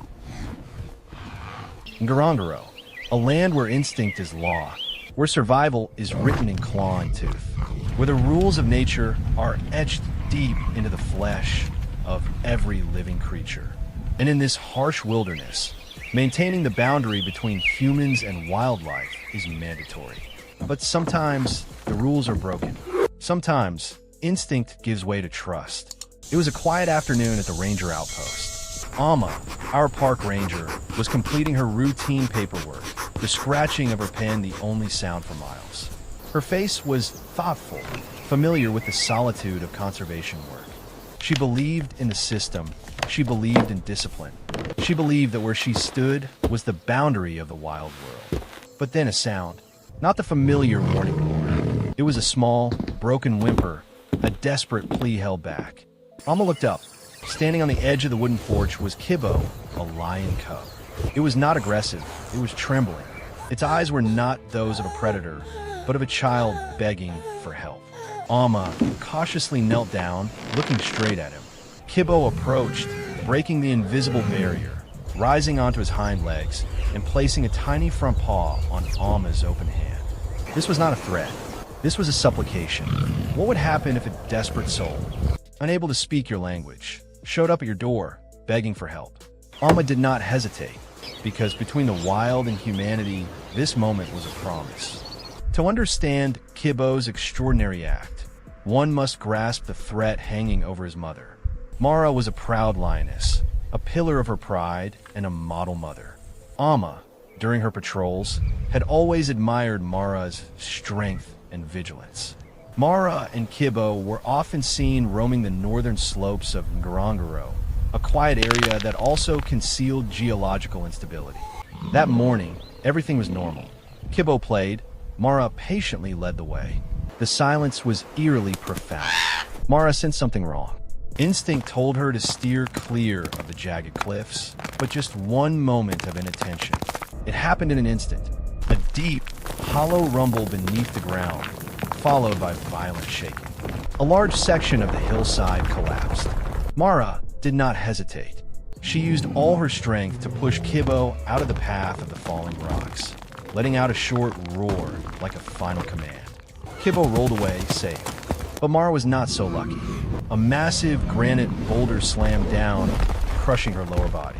The impact nearly knocked her unconscious, but survival instinct and maternal protection kept her awake. Blood began to seep out. She was in agony, but her fixed gaze remained on her cub. The pain was real, but Mara's greatest fear was helplessness. She knew she was trapped. Kibbo ran back to his mother, whimpering frantically. He slammed his head against the rock, clawed at the ground, trying to move it, but it was useless. He was too small. He looked at Mara's face, seeing weakness slowly overcoming the eyes that were once full of power. Kibbo knew, if he stayed, they would both die. That was when Kibbo made an extraordinary decision, to break the innate lion instinct of fear toward humans. He remembered the smell of fuel, the sound of the vehicle, and the olive green figure at the ranger outpost. That was the only place with the power to deal with this massive rock. Kibbo looked at his mother one last time, whining softly like a vow, and then he turned and ran. He ran not in panic, but with a clear purpose, tearing through thorns and valleys, heading toward the human boundary. He staked his mother's life on one belief: that woman would understand. Mara's survival now depended entirely on the intuition and compassion of a strange woman. Amma watched Kibbo's small figure running away, her heart pounding. After the cub placed its paw on her hand, all doubt vanished. She knew this was not a game. It was a deliberate cry for help. In mere seconds, Amma geared up. She grabbed her emergency backpack containing first aid supplies, a radio, and a tranquilizer gun. Not to threaten Kibbo, but to defend against any other dangers that might lurk during the rescue of Mara. She had no time to call for backup. Miles of rugged wilderness lay between the outpost and Mara, and every minute lost meant Mara's life. Amma made the riskiest decision on her own: trust a lion cub. Kibbo ran frantically, but occasionally it would stop, turning to look at Amma, making sure she was still following. Sometimes it would stop completely, letting out soft cries as if urging her on. The journey became difficult. The steep, rocky terrain, scattered with sharp stones and thorns, hindered Amma's progress. She had to navigate crevices and climb slippery rocks. Her heavy backpack only slowed her down further. Amma whispered encouragement to Kibbo through ragged breaths, as if it understood her language. She knew that if Kibbo had run this far to seek help, the situation had to be dire. She pushed her pace, her will fueled by the illogical faith Kibbo had placed in her. Finally, Kibbo stopped on a slope, a few dozen yards from a rockslide area. He ran straight toward a large, still shadow. Amma arrived, and the scene before her left her stunned. Mara was lying there.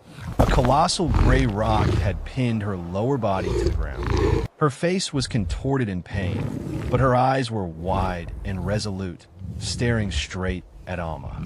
Blood soaked the earth. In the wild, an injured animal is often a signal of imminent death. But Mara made no attempt to attack or snarl. She simply looked at Amma, an unspoken exchange passing between the two creatures. Mara was grateful to Kibbo, and she staked her survival on this woman's hands. Amma realized the gravity of the situation. She couldn't wait for rescue teams. Mara could die of shock or blood loss before they arrived. She pulled out her tools, took a deep breath. It was time to act. Looking at the massive granite boulder pinning Mara, Amma knew this was the toughest task of her career. The rock was not only heavy but also dangerously angled, threatening to cause further injury if moved carelessly. Amma quickly identified where to place her lever. Before starting, Amma did something she had never done. She spoke to Mara, not with words, but with a gentle touch and a reassuring gaze. "I'm going to save you, Mara. You have to hold on." Kibbo growled softly nearby, as if understanding and approving. Alma pulled out a small but sturdy crowbar, a tool designed for dealing with large branches. Now Mara's only hope. She carefully wedged the end of the crowbar under the rock, finding the firmest fulcrum. The scene was intense. Alma exerted all her strength, her muscles straining. The screech of metal against rock echoed, mixing with Alma's labored breathing. The rock moved only a few millimeters.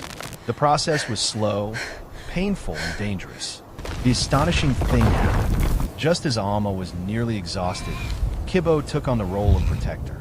He didn't just stand by his mother. He turned his back to Mara and Alma, staring intently into the forest, alerting against any potential threats that might be drawn by the smell of blood. His trust was Alma's mental shield. Mara lay still, completely compliant, as if she knew one wrong move could kill her. After seemingly endless efforts, Alma found a better leverage point. She used her final burst of strength, pushing hard. This time, the rock shifted enough to roll to one side. A soft gasp of relief, not from Alma, but from Mara. She was free. Alma immediately tossed the tool aside, checking the injury. It was severe, bleeding heavily, but not immediately life-threatening. She had to stabilize Mara right away. She took painkillers and hemostatic agents from her backpack, quickly injecting Mara. Then, she used large medical bandages to temporarily secure the wound. Throughout this process, Kibbo gently licked his mother's face, then turned and rubbed his head against Alma's arm. It was the most perfect, unspoken gesture of gratitude. Having stabilized the situation, Alma could finally call the radio. Her voice was shaky but clear, reporting her location and Mara's critical condition. Alma's courage and Kibbo's trust bought them time.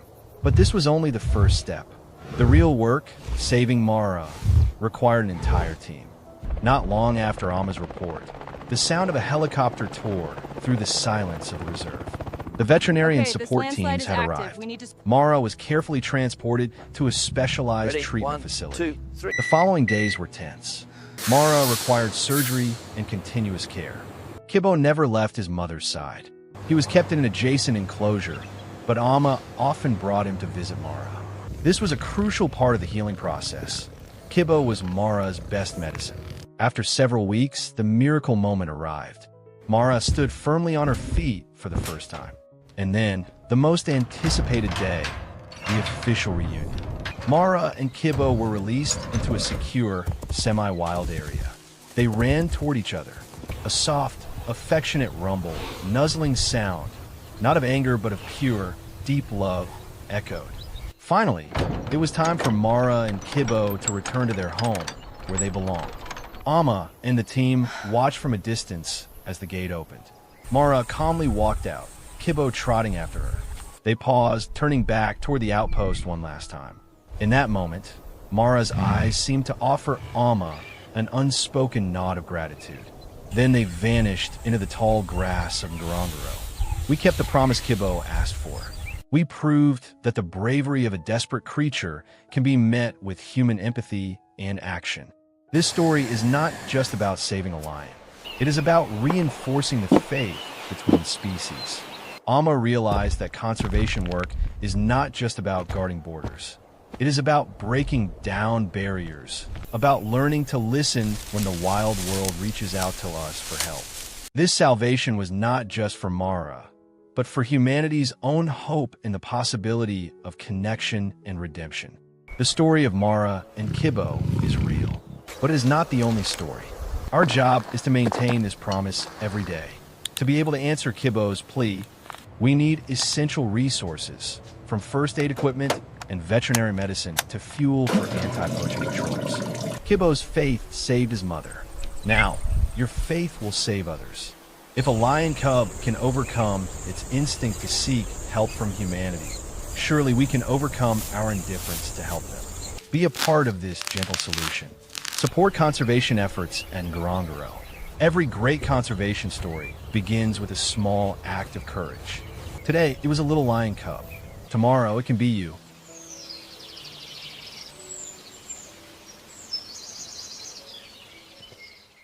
In the heart of the African wilderness, There's a silence deeper and more profound than you can imagine. It's the silence of the midday sun, where even the savanna holds its breath against the heat. But sometimes that silence is shattered, not by a hunt, but by a cry for help born of raw, primal fear. Today, near the sun-scorched red cliffs, a crisis unfolded. Leo, just a curious cub, chased a flicker of life onto this. A massive, decaying log, suspended precariously over a deadly gorge. And now he's trapped. The wood is scorching hot, and he's terrified. His mother, Diva, the very definition of a fierce guardian, can only watch. Her roars are not of aggression, but of agonizing helplessness. She screams in utter frustration, realizing that in this moment, the lioness must beg for aid from the one species she's learned to distrust. Then, we hear the faint sounds of an engine. Ranger Ethan, he didn't just hear the roar, he heard the tone of the roar. And he knew, what you are about to witness is a 10-minute countdown against nature's clock, a daring rescue. The blazing midday sun, and a mother's impossible choice between instinct and trust. Ethan brought his vehicle to a gentle stop, the engine noise dying instantly into the oppressive midday silence. Immediately, he felt the heat, an almost physical punch to the face. The midday temperature here doesn't just warm the skin, it scorches the air. He spotted Diva. She stood poised on the cliff edge, her body taut as a bowstring, her golden coat almost glowing under the brutal sun. 10 years of experience taught Ethan that Diva was twice as dangerous now. The heat amplified her natural irritability and aggression, turning her into a living, ready-to-ignite spark. But the faint, desperate whimpers of Leo from the swaying log were an emergency that could not be delayed. Leo was panting, his small tongue hanging out. Signs of heat exhaustion could quickly become more fatal than the risk of falling. Ethan opened his door, his movements deliberate, almost invisible. He clipped his safety harness to his body, securing every buckle. The ropes and gear were more than just rescue tools. They were his commitment. He moved without rush, careful not to escalate the pressure. He began to speak, his voice soft and steady, as if lulling a child. He didn't expect Diva to understand the words, but he hoped she would recognize the intent. "I'm not the enemy, Diva. I'm here for Leo," he whispered, though his voice was almost swallowed by the hot air. Diva reacted. She lowered her body, shifting her weight forward, adopting the perfect attack posture. Every hair on her shoulders bristled. This was a moment of intense, non-verbal negotiation. Diva's hunting instinct screamed at her to rip this intruder apart, but her cub's desperate cries were a conflicting order. She was caught between the ferocity of instinct and the desperate gamble of hope. Ethan continued to advance, step by step, as if walking on glass. He avoided direct eye contact, focusing instead on the space between her and the cliff edge. This respect was key. He needed Diva to believe, just for a moment, that his action was for Leo's benefit. Finally, Ethan stood about 6 feet from Diva. She let out a short, powerful, and warning roar. The sound was no longer desperation, but a reluctant permission. Diva had made an extraordinary choice, a temporary truce. She had chosen hope. Now, the burden fell entirely on Ethan. He had to act quickly and successfully, because Diva would not grant him a second chance. The psychological standoff was over. The physical test against the rotten log and the deep gorge had begun. Diva's grudging permission did nothing to lessen the danger. If anything, it increased the stakes. Ethan knelt at the cliff edge, securing the rope to a sturdy outcrop. He looked down into the dark, yawning gorge beneath the log. That sheer drop was a chilling reminder of the consequences if the decaying would fail. He began to inch out, prone, flattening himself against the hot, abrasive surface of the log. He could feel the scorching heat radiating through the thick fabric of his uniform. His entire focus was on balance and minimizing pressure. This was where his experience, precision, and courage had to converge flawlessly. Midway out, where he was completely exposed, a sound stopped Ethan's heart, a tiny dry creak or snap from the deadwood. He froze instantly, holding his breath. Was the log cracking? Or was it just the rope adjusting? The sound was minute, but under this pressure, it was a thunderclap. He was forced to pause for a terrifying fraction of a second to assess, delaying his action, a luxury he could not afford. Simultaneously, his body reacted to the heat and stress. Salty sweat poured down, spotting the log, and critically, it ran into his eyes. He squeezed his eyes shut for a moment, blinking furiously to clear his vision, but the blinding glare reflecting off the red rock still caused him to squint and haze over. Impaired vision in this critical moment was a fatal hazard, but the greatest danger remained at his back. As Ethan neared Leo, Diva enforced her final warning. She let out a deafening, sharp roar right behind his head. It wasn't just a roar. It was a shriek of primal fury, a final deterrent. The sheer force of the sound almost caused him to lose his balance, flooding his system with adrenaline. She didn't attack, but the move clarified the boundary. You save him, but you dare not harm him. Ignoring the roar and the imminent threat, Ethan focused on Leo. The cub was trembling, exhausted, and barely holding on. Ethan reached out, murmuring final reassurances. Then, with one quick, decisive, yet gentle motion, he took hold of Leo. Feeling the cub's small, hot body in his arms, he quickly shielded it from the sun with his own frame. The mission was not complete. He had to bring Leo back to safety. The retreat was even harder, inch by inch, dragging his weight and Leo's across the hot log, all under Diva's cold, demanding surveillance. The retreat proved twice as difficult as the approach. Ethan had to pull his full weight back while holding the exhausted Leo. Every shift a physical and neurological challenge. He had to keep his breathing steady and his movements as fluid as possible to avoid any further creaks or jolts from the deteriorating log. Cradled in Ethan's arms, Leo stopped whimpering. The cub leaned into his chest, sensing the warmth and security, an instinctual reaction to being protected. In that moment, Leo was not a predator. He was simply a frightened child being rescued. Ethan felt a wave of profound relief, yet he knew his role wasn't over. Ethan understood Diva's perspective. She was still watching his every move, and her vigilance would only cease when Leo was entirely safe. Her tension didn't subside. It simply transitioned from ready to attack to intense surveillance. Ethan felt her gaze, heavy, expectant, but no longer overtly aggressive. She was holding onto the thread of hope he had provided. Finally, Ethan managed to drag himself back over the lip of the cliff. He lay there for a few seconds, utterly depleted by the midday heat and the emotional strain, his breath coming in ragged gasps. After unhooking his harness, he gently placed Leo on the ground.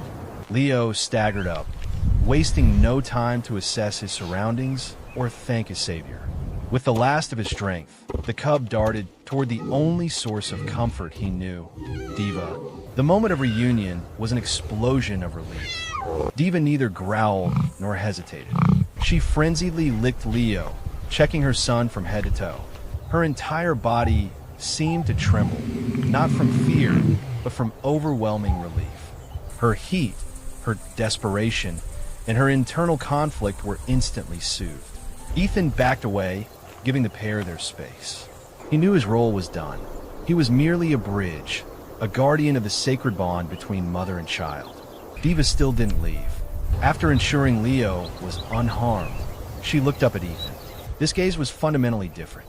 It was no longer the look of an enemy or a warning. It was a deep, long, profound look of silent respect. In that instant, the division between the wild world and the human world nearly dissolved. It was the acknowledgement of the lioness for his courage and humanity.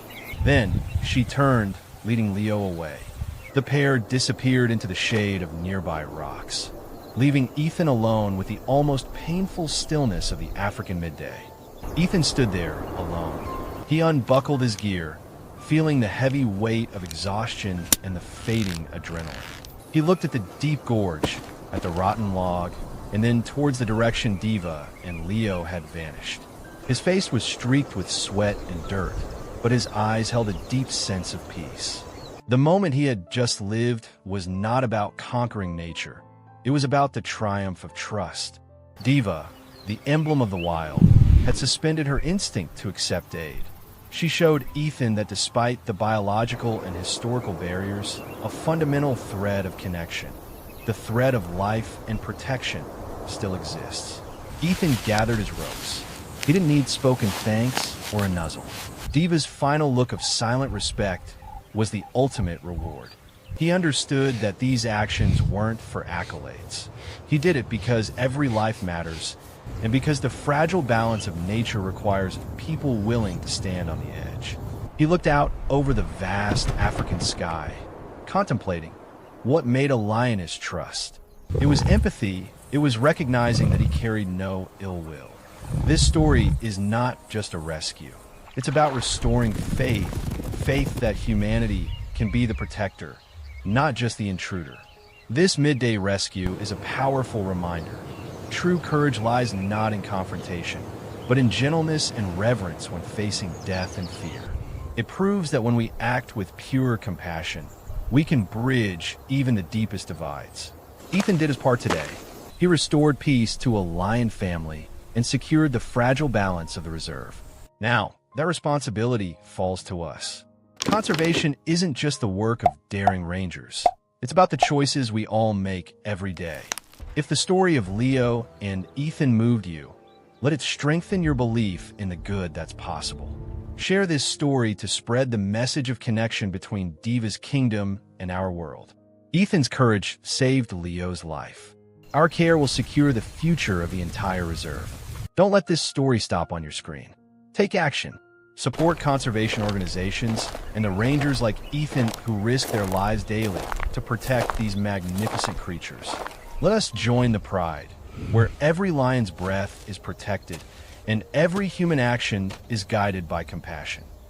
The African savanna is a tapestry woven from the threads of instinct. It is a land of brutal rules, where the line between predator and prey is defined as clearly as the sunrise and sunset. For millennia, there's been no compromise between them. Yet, sometimes, life throws away the old rulebook and writes a story that only the heart can understand. Meet Baba. He is not a king, but he is the dominant baboon male, a creature of sharp intellect, known for his quick decisions and fierce protectiveness over his troop. But on one searing, dry afternoon, his instincts were tested in a way no baboon could have ever predicted. A horrific bushfire had swept through the grasslands, and in the heavy silence that followed, Baba found it. A single orphaned lion cub, no bigger than a shoe, huddled beneath a charred acacia tree. A lion, the eternal enemy. Every muscle fiber, every hair on Baba's body screamed danger, flee, attack. But when he looked down at the tiny, trembling face, Baba didn't see a future threat. He saw pure, unadulterated helplessness, a universal plea for rescue. What happens when compassion overrides nature's oldest law? This is the story of Baba, the baboon who chose to save the creature born to hunt him, and the extraordinary, life-altering bond they forged. Baba's return with the cub, whom we shall call Copa, in his arms caused immediate chaos within the troop. Screams of panic bared teeth. The other baboons saw only a mortal threat, not child. Baba, clutching Copa close, stood his ground. He used the low, guttural rumbles he reserved only for the newest infants, conveying a silent but absolute command. This cub is under my protection. The troop, though terrified, finally conceded with a reluctant, tense acceptance. The survival of the group hinged on Baba's leadership, but his bizarre decision cast a shadow of instability over every routine. The struggle for survival began instantly. Baba had no milk. Copa needed meat. Yet Baba and his troop were primarily herbivores. Baba was forced to become inventive. We see him meticulous in detail, crushing dew-laden berries and succulent leaves, trying to syringe liquid into Copa's mouth. More crucially, he became a reluctant hunter of small creatures, scorpions, large insects, small lizards, carefully tearing the meat into manageable shreds. This act, a baboon hunting meat for a lion, was the first profound violation of nature's code. It was a grueling, unnatural process, but Baba did not waver. He found a hidden rock hollow, tucked away from greater dangers, where he could shelter his unusual family. Every day was a lesson in persistence. He learned that Copa needed extensive sleep, a steady source of warmth, and protection from the prying eyes of the hyenas, who constantly prowled the troop's periphery. Baba would stand guard while Copa slept, his eyes incessantly scanning the horizon, an effort that drained energy he should have been using to forage for himself. Copa's early life was a continuous contradiction. Instead of learning to stalk and pounce from a lioness, he learned about the safest havens on high branches. Baba taught him the baboon's sharp alarm calls, the urgent signals warning of leopards or jackals. Copa, in turn, developed an uncanny agility in movement, using his strong paws to mimic Baba's climbing dexterity. He was a lion, raised in the trees, seeing the world through the cautious, strategic eyes of a baboon. Baba's patience had turned a dangerous gamble into a desperate mission of love, proving that will and dedication can reroute the current of nature. As Copa grew slightly older, the bond between him and Baba blossomed into something truly tender and unbreakable. It was a language of touch, silent, grooming moments, where Baba carefully ran his fingers through the cub's thick, developing mane, an act usually reserved only for his own kind. Copa, instead of biting or swatting, would rub his head against Baba's neck when tired or scared, his tiny purr continuous, warm, reassuring home. These moments, chronicled through the narrator's gaze, emphasize that family is defined not just by blood, but by shared vulnerability and steadfast presence. The trust between Baba and Copa was absolute, a marvel to the savannah. Copa completely relied on Baba's judgment, following his adoptive father on foraging trips and instantly dropping to a crouch when Baba gave a warning signal. More astonishing was the shift in the baboon troop. They never fully accepted Copa, but they accepted him as Baba's responsibility. When a jackal or a smaller predator approached Copa's hollow too closely, the baboons wouldn't just scatter. They would often collectively bark and scream, using their sheer numbers to drive the threat away. It was a stunning display of interspecies cooperation. They protected not a baboon, but the vulnerable adopted child of their leader. Copa, sheltered by his adoptive family, grew stronger, and his dependence deepened his sense of loyalty to his noisy, small protectors. Baba also taught Copa about compassion. When Copa's predatory play became too rough with the younger baboon infants, Baba would reprimand him with a sharp gesture. The cub learned the limits of his strength, learning to sheath his claws and temper his play. He absorbed a profound lesson from a species he was meant to dominate. Power must be accompanied by restraint and respect. Copa was being molded not just into a lion, but into a more complex, gentle creature, a living testament to Baba's tender guidance.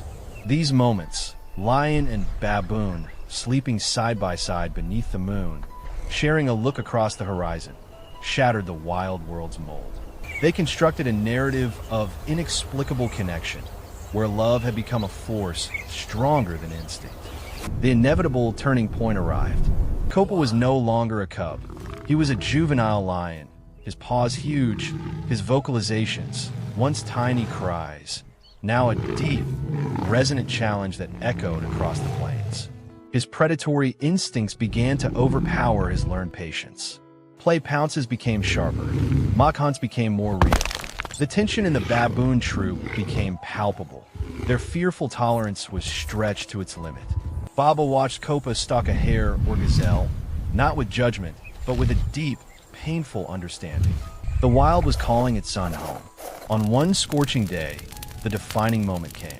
Copa, driven by true hunger, instinctively brought down a small gazelle. It was a quick, efficient kill, the natural act of a lion. The baboon troop recoiled in horror. Baba knew in his heart, Copa was too large, too powerful, too lion to stay. Any remaining hesitation vanished. The greatest act of love Baba could now give Copa was not protection, but release. Baba began the difficult, heartbreaking task of leading Copa away.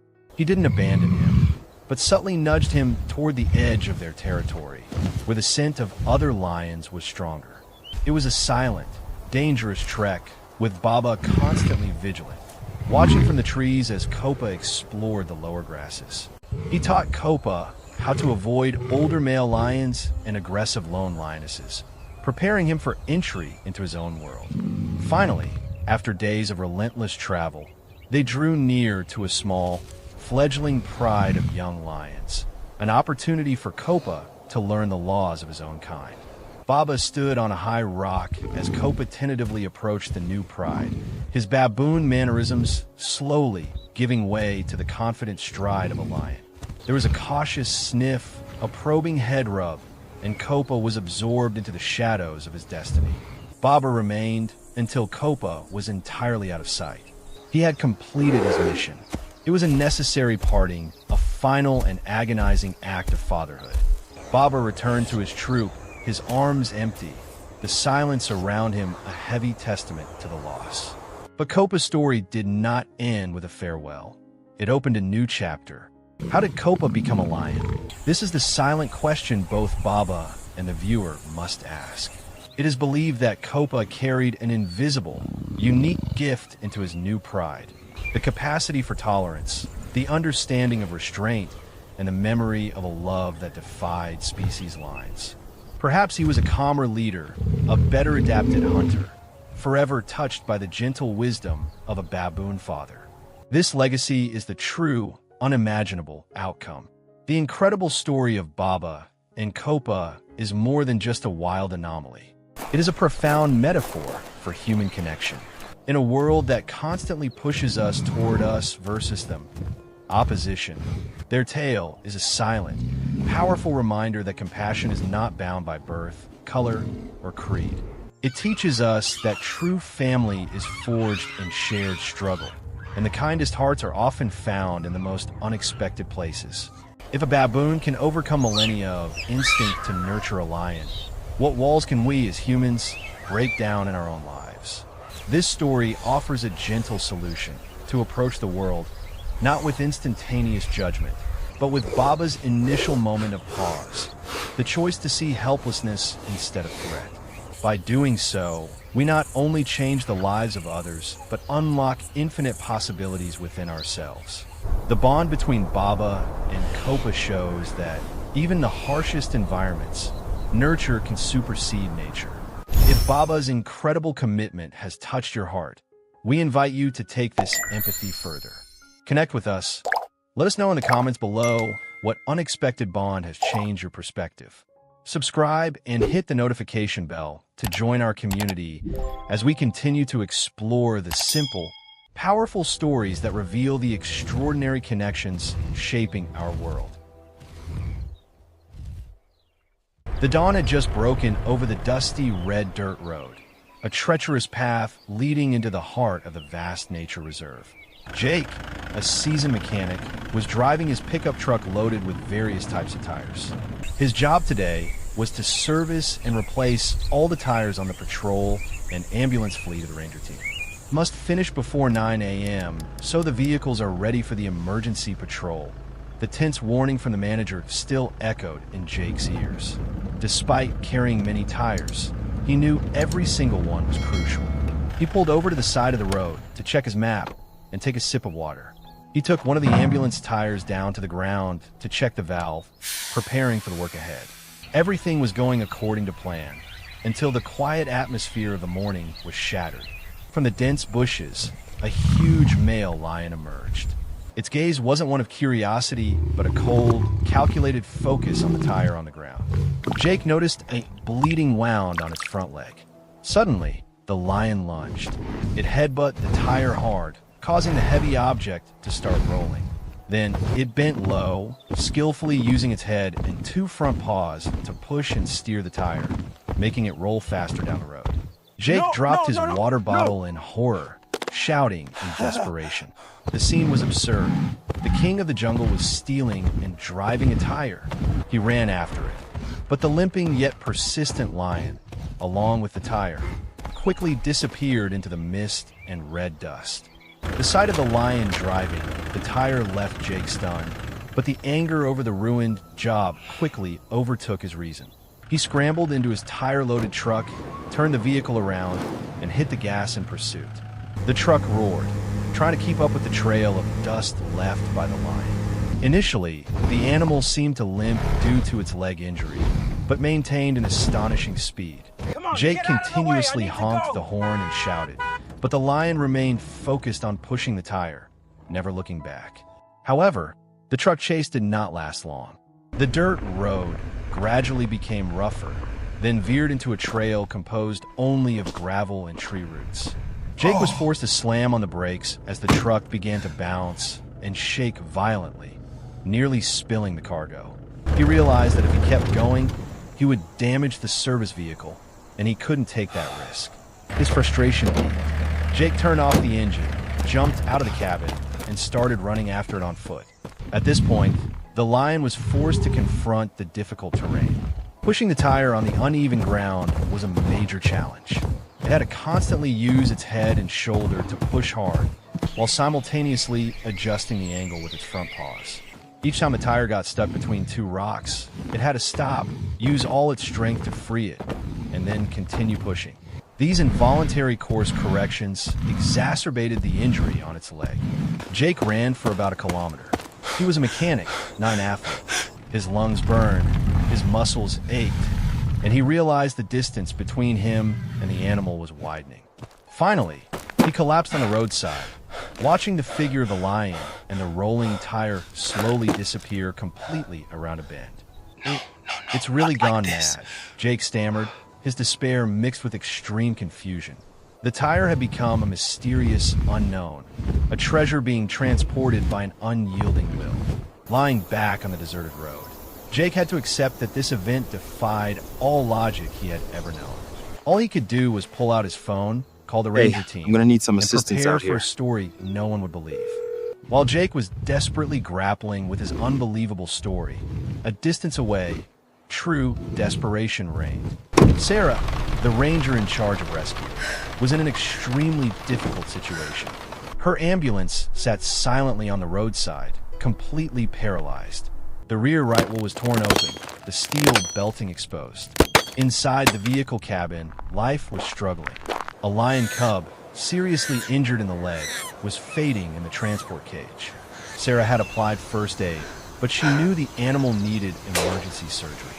"Just 30 more minutes, darling. Hold on," Sarah whispered, constantly pressing the emergency call button on the radio and phone. But all efforts were in vain. The radio only emitted static. The phone was dead, having been used all night for communication. The ambulance was her only hope, and now it had a flat tire in an area with no signal and no traffic. Sarah's tears rolled down her cheeks. She had risked going deep into the reserve to save this cub, and now she was about to fail because of a damaged piece of rubber. Just as Sarah slumped over the steering wheel, exhausted and despairing, a strange sound echoed, the scraping noise of something rolling on the dirt road. She looked up. The scene left her speechless. The male lion was pushing the tire toward the ambulance. Its body was covered in dust, and it was clear it had endured an arduous journey. The lion stopped, dropped the tire right in front of the vehicle's nose, just a few steps from the damaged wheel. It retreated slightly, standing still, with no intention of attacking and no threatening roar. It just stood there, as if presenting an offering. Sarah slowly understood. Her astonishment turned into overwhelming emotion. She looked at the tire, glanced at the weak cub, and then looked back at the large male lion standing guard. "This is..." Sarah trembled. She understood everything. The lion had seen the stranded vehicle, had seen its dying kin, and somehow, it knew that this tire was the only thing that could save them. It wasn't a thief. It was a reluctant savior, risking everything to steal the vital tool from the hands of humans. The cub in the car stirred slightly, letting out a weak cry like a greeting. The moment of realization between human and animal, between life and death, had reached its climax. The inanimate tire was no longer just material. It was a symbol of kinship, sacrifice, and the most intense perseverance. While Sarah was still immersed in the shock and emotion of the male lion's extraordinary effort, the sound of a truck engine revving from afar echoed. Jake had found a detour and driven up. He approached slowly, worried about whether he would face an aggressive lion or a scene of property theft. But the sight before him left him frozen. Jake looked at the tire lying neatly, the damaged ambulance, the fading cub in the cage, and finally, the male lion standing there, patient and composed. The entire absurd story suddenly became clear and completely logical. There was no aggression, only the desperation and love of a creature. All of Jake's initial frustration and anger melted away. He felt a slight shame for misunderstanding the animal's motive. Jake and Sarah exchanged a look. Without words, they shared a deep understanding. This was not the time to argue about a stolen tire. This was the time to act. Jake bowed his head low to the male lion, as a silent apology and admiration. "Thank you, my brave friend," he thought. Immediately, Jake and Sarah set to work on changing the tire.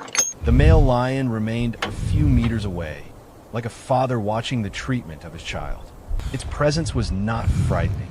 It provided a positive pressure, reminding them of the need for speed and precision. The jack was lifted. Jake worked quickly and professionally. Sarah assisted, her hands loosening the lug nuts while she glanced at the clock. Time was still against them.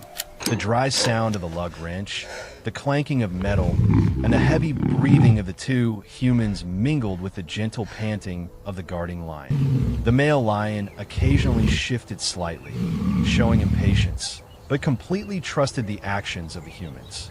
It had completed its impossible task. Now it was time to hand over hope to Jake's skilled hands and Sarah's dedication. Finally, the new tire was mounted, solid and ready. Jake tightened the last lug nut and stood up straight. He nodded to Sarah. The ambulance was saved. The ambulance engine started. The steady purr in the silent space brought immense relief. Sarah immediately moved to the driver's seat. She knew that, thanks to this incredible cooperation, the cub had a chance to survive. Before driving off, Sarah slowly opened the window. The male lion walked closer. It was neither scared nor hostile. It gently pressed its large muzzle against the car window, right where the cub was lying. The cub in the cage, despite its weakness, tried to raise its head, emitting a tiny cry in response. It was a moment of pure, wordless communication, containing all the love and gratitude. After that brief touch, Sarah quietly pressed the gas. The vehicle rolled slowly, beginning its journey to the veterinary station. Jake stood on the roadside, watching the ambulance until it disappeared completely. He turned back to look at the male lion. The mission was accomplished. The fatigue and the wound on its leg seemed to remain, but its stride was now different. It turned its back on the humans, needing no praise or confirmation. It walked toward the deep forest, the relaxed and proud demeanor of a father who had fulfilled his duty. The inanimate tire had now completed its life-saving mission. Jake watched it go. He realized the biggest lesson of the day was not about vehicle maintenance, but the understanding of the nature of courage and sacrifice. This story went far beyond his routine work. In the wild, we often see competition, the harsh instinct for survival. But sometimes, the most heroic acts come from where we least expect them. The lion did not use its claws to fight an enemy. It used its will to overcome pain, its ingenuity to transport hope, and its love to beg for help from its natural adversary, humans. The story of Jake, Sarah, and their four-legged savior reminds us, across all barriers of species and language, compassion and kinship are always the strongest links. Together, they made a miracle happen. If this story of love transcending limits has touched your heart, please support the tireless conservation efforts of rangers and rescue workers like Sarah and Jake. Every day, they work to protect extraordinary stories like this one. Please like the video and subscribe to the channel to spread this message. Let's work together to protect the moments where instinct meets compassion. Thank you for watching. Every child yearns for the simple warmth of belonging. But what if the very thing that makes you unique your beauty, your light, is what forces you out into the cold. This is the story of Leo, an albino lion cub, whose brilliant coat was a death sentence in the world that gave him life. Be sure to hit the subscribe button now to follow us through Leo's tearful journey to final realization. Sunrise over the African savanna is not always peaceful. The day Leo was born, instead of the familiar tawny and gold of the dry grass, the entire pride froze before a blinding white. Leo was a genetic miracle, a rare albino cub. But in a world engineered for camouflage and primal instinct, that beauty was a fatal flaw. Leo's difference was an unforgivable burden, a blemish in the unspoken rules of nature. His coat, instead of concealing him, turned him into an anomaly within the pride, viewed with high caution and suspicion. Though his appearance was stunning, it was seen by the pride as an unacceptable irregularity, a direct threat to the social balance of the group. Leo's presence, therefore, created an unhealable rift in the pride's social order. Leia, Leo's mother, was torn between absolute maternal love and the supreme law of survival. Her maternal instinct urged her to protect the vulnerable cub, but the ancient wisdom of the species screamed about the necessity of sacrificing one to preserve the group. Finally, under the harsh midday sun, Leia made the most painful decision. There was no malice, no cruelty, only a pure, instinctive sacrifice. She gently nudged Leo onto a remote rock outcrop, then turned and walked back toward the pride, leaving the tiny white cub alone with the coldness of isolation and an unvoiced question. Why? Survival is often a lonely business. After Ranger Jack's timely intervention, Leo was physically safe, but an abandoned heart leaves a silent wound, a wound that no amount of human care can fully heal. Ranger Jack was no ordinary veterinarian. He was a man with a big heart and deep experience regarding the miracles and harshness of nature.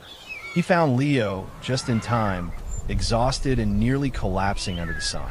The rescue was swift, but Leo's spiritual recovery was a long and silent process. Under Jack's patient, steady care, Leo slowly regained vitality from his trembling state. Warm milk from a bottle, the steady rhythm of Jack's heartbeat when he held him, and the familiar scent of his uniform became Leo's only sources of comfort and stability. Jack was not just his savior.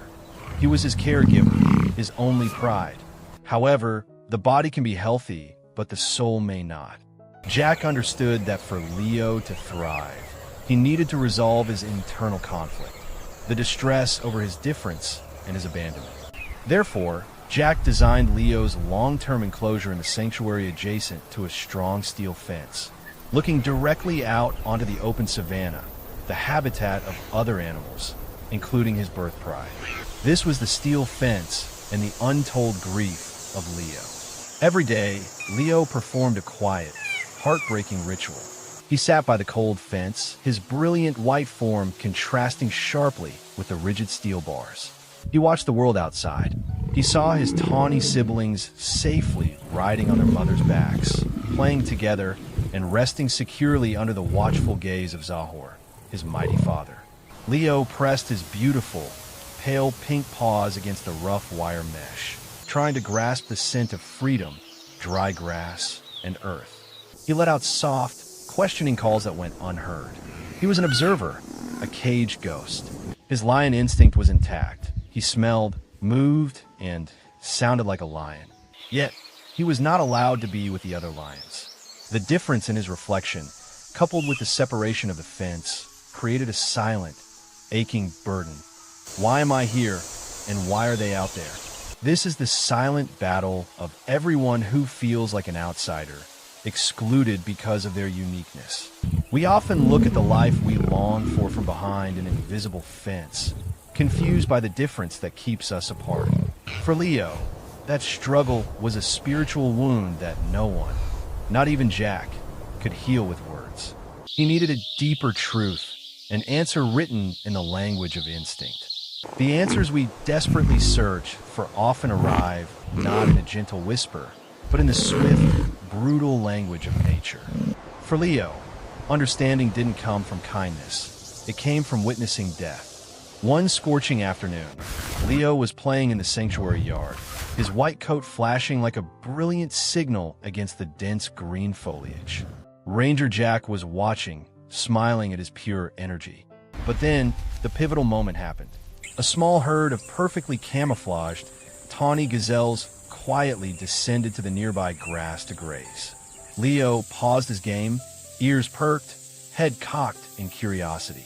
Unbeknownst to any of them, an invisible threat, a sleek, lurking leopard, was stalking the periphery of the area.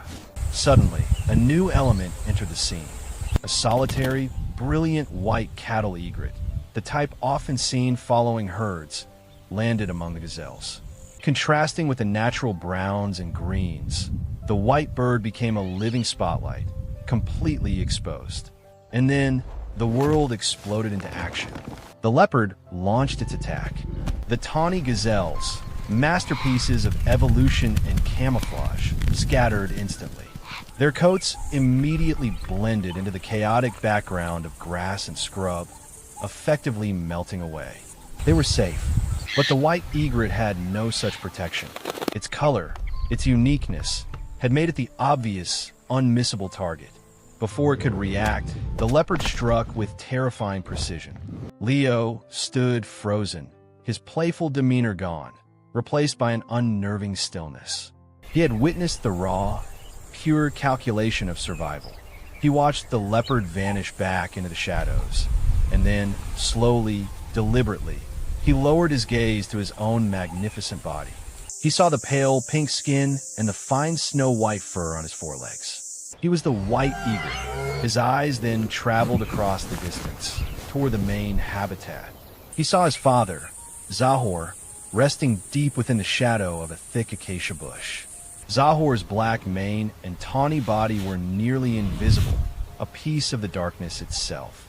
He saw his mother, Leia, and the other lionesses hunting on the horizon, their dark dappled coats offering perfect camouflage. They were the gazelles. In that heart-stopping second, the puzzle of his entire existence clicked into place. A wave of understanding, so profound and devastating it was almost human, washed over him. His family's rejection wasn't born of cruelty or a lack of love. It was born of primal, instinctual preservation. In the wild, his beautiful white coat wouldn't be a marvel. It would be a death sentence, a constant beacon for predators that would endanger not only him, but the entire pride. They hadn't rejected him. They had rejected the fatal danger he represented. When the final piece of the puzzle clicks into place, it brings not relief, but a deep, profound grief. This was the moment Leo broke down. The lion who finally understood why he was alone. The truth, once revealed, was undeniable. Leo slowly walked to the quietest corner in his enclosure. He curled into a tight ball, wrapping his long arms around his legs and burying his face in his knees. The realization of the attacked egret, of his family's invisibility, was too heavy and too cruel to bear. A sound came from him that Ranger Jack had never heard before. Not a cry for food, nor an angry roar, but a low, deep sob, guttural and pure, a lament of unadulterated grief. It was the sound of a heart breaking upon finding a terrible clarity. Jack rushed to his side, kneeling by the steel fence, calling his name in a worried voice. When Jack gently touched his back, Leo lifted his head. Jack's own heart shattered. A single, glistening tear was tracing a path down his cheek. Leo's eyes were no longer filled with the confusion of an abandoned cub. Instead, they shone with a painful yet clear wisdom. He finally knew why. He wasn't a child who wasn't good enough, not a hated individual. He was simply a biological truth that couldn't fit the most brutal law of survival. The rejection was not a lack of love. It was an act of desperation to preserve life. That acceptance was a powerful antidote, despite the pain it carried. The torment of self-doubt and the question, am I not worthy, were replaced by the profound sadness of this is why I couldn't. From that day on, Leo was never the same. The desperate longing calls toward his family ceased. replaced by a quiet, melancholic observation. He had achieved the brutal clarity of acceptance. Leo's wisdom teaches us an important lesson about closure. In life, we often need to understand the reason behind our pain to move past it. Leo's tears were a release, marking the true beginning of his healing. The moment he accepted his reality and stopped fighting what couldn't be changed. With the why answered, Leo was finally free to focus on the how of living his life. Leo's story doesn't end in sorrow. It ends in strength. When you can't change your spot in the pride, you must build your own kingdom.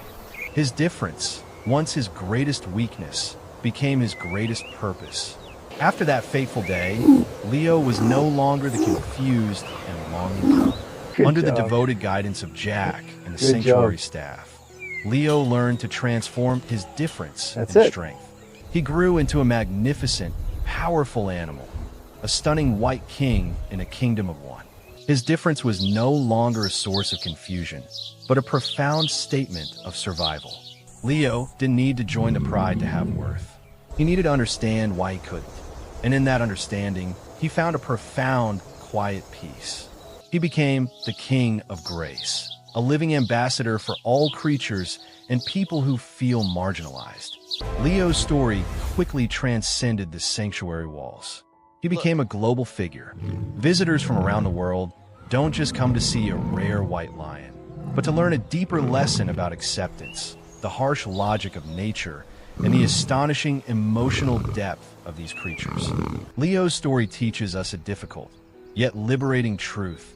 What makes us unique, what makes us stand out, is often perceived as a weakness by those who are fearful or bound by convention. But the rejection we face rarely speaks to our true worth. It speaks to the fear of the unknown that we represent. Leo realized he didn't need to join the pride to have purpose. He needed to understand why he couldn't. And in that understanding, he found a profound, silent peace. His difference became his undeniable strength, shining a spotlight on the sanctuary's mission. Leo's life is a testament to survival against the odds. But he didn't do it alone. His life is a gift preserved by the dedicated staff, medical resources, and a specialized habitat provided by this sanctuary. We believe that every life, every creature, no matter how different, no matter how much of an anomaly, deserves a second chance. Leo's story is a reminder that compassion and understanding are necessary for all, whether they live in the wild or in our daily lives. Leo's journey is not just a lesson in survival. It is an endless source of inspiration. Be sure to not miss any more stories of insight and resilience.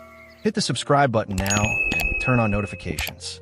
Your involvement helps us spread the message of the King of Grace to millions around the world seeking acceptance. Thank you.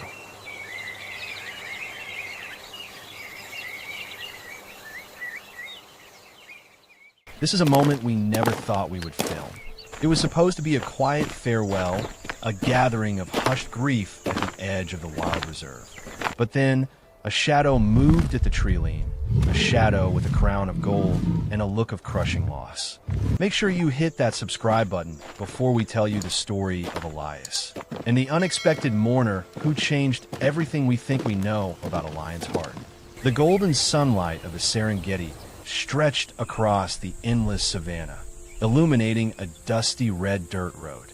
Along that road, a small, somber procession was moving slowly and silently. They were the park rangers, colleagues, and local community members bidding farewell to Elias, a man who had spent his entire life protecting what he loved most. Elias was more than just a veteran ranger. He was the gatekeeper of this land, a man who understood the breath and laws of the wilderness better than anyone. His sudden death left a void that nothing could fill. The pallbearers, formal in their dark suits, walked with heavy steps, focused on their grief and their duty. No one was prepared for the next moment, when the thin line between life and death, between civilization and the wild, was erased. From the dense acacia trees, a colossal shadow stepped out. It was a mature, male lion, breathtakingly majestic. Its thick, burnt gold mane framed its face, signaling its supreme status in the wild kingdom. Its body was lean and powerful, its eyes sharp, a symbol of the unyielding strength of the Serengeti. The appearance of Shuja, the hero, the dominant lion known to all the rangers, made everyone hold their breath. This was a king, a powerful, dangerous, and completely free predator. The initial fear quickly turned into confusion, then into deep astonishment. Shuja did not snarl or bare its teeth. There was no sign of threat. Its golden eyes were not directed at anyone in the crowd. They were fixed straight ahead on the simple, white-draped coffin being carried. With its head held low and its slow gait, it was clear this lion was not a menace. It was a follower, an unforeseen witness, a visitor in mourning, and it was not going to leave. How does a man forge a bond so deep that even a king of the jungle shows up to mourn him? The connection between Elias and the lion, the rangers called Shuja, the hero, is a secret history written in countless sunrises and quiet acts of faith. We must rewind time. We must understand that the event unfolding is not a miracle, but the result of a philosophy of life.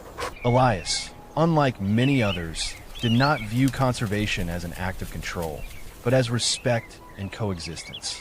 He often said, protecting the wild doesn't mean building fences. It means accepting its freedom and being ready to intervene when that freedom is threatened by human greed. Elias's deepest bond began 3 years prior. At that time, Shuja was not the powerful king he is today. He was just a young male attempting to challenge for dominance, and he had failed. A terrible injury, perhaps from a poacher's bullet or a fight with rivals, left him limping and isolated. Elias discovered Shuja lying near the reserve boundary, barely alive. By regulation, he should have called the wildlife rescue team, but Elias knew that meant the lion would be captured, confined to a boma for treatment, and might never regain its freedom and status. And Elias took a risk. For nearly 2 weeks, Elias camped in a hidden blind over 100 meters from Shuja. He never approached. He left clean water and large, untainted meat caches, placing them at a safe distance. This was an act of immense patience and risk. He did not try to tame or name the animal. He merely provided it with the opportunity to heal itself in its natural environment.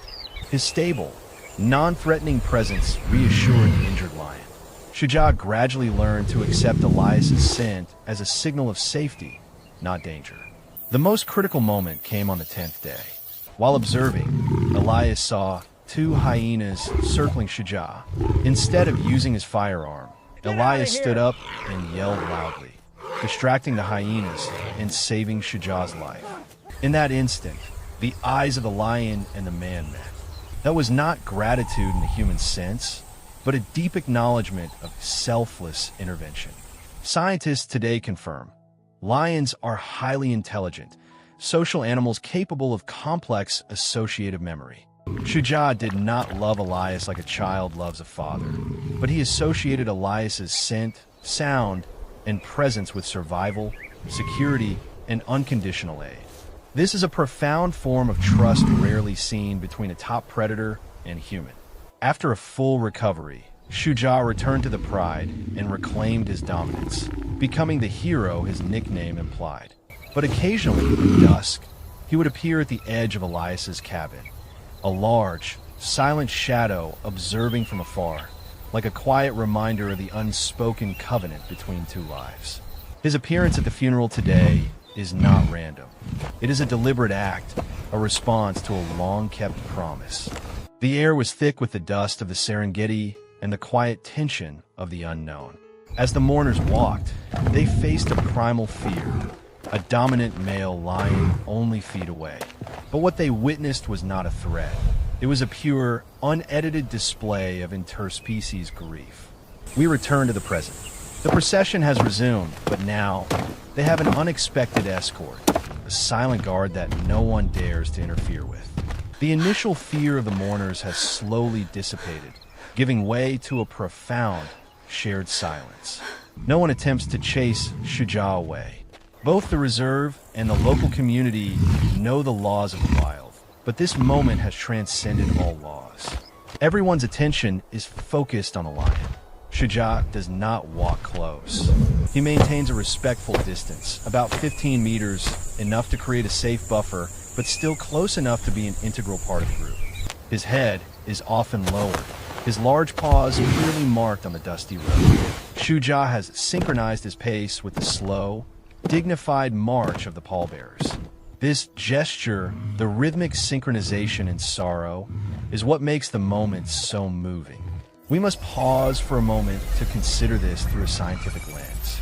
Experts in animal behavior have studied and confirmed that many highly social mammals, like elephants, killer whales, and even large primates, undergo behaviors we call mourning.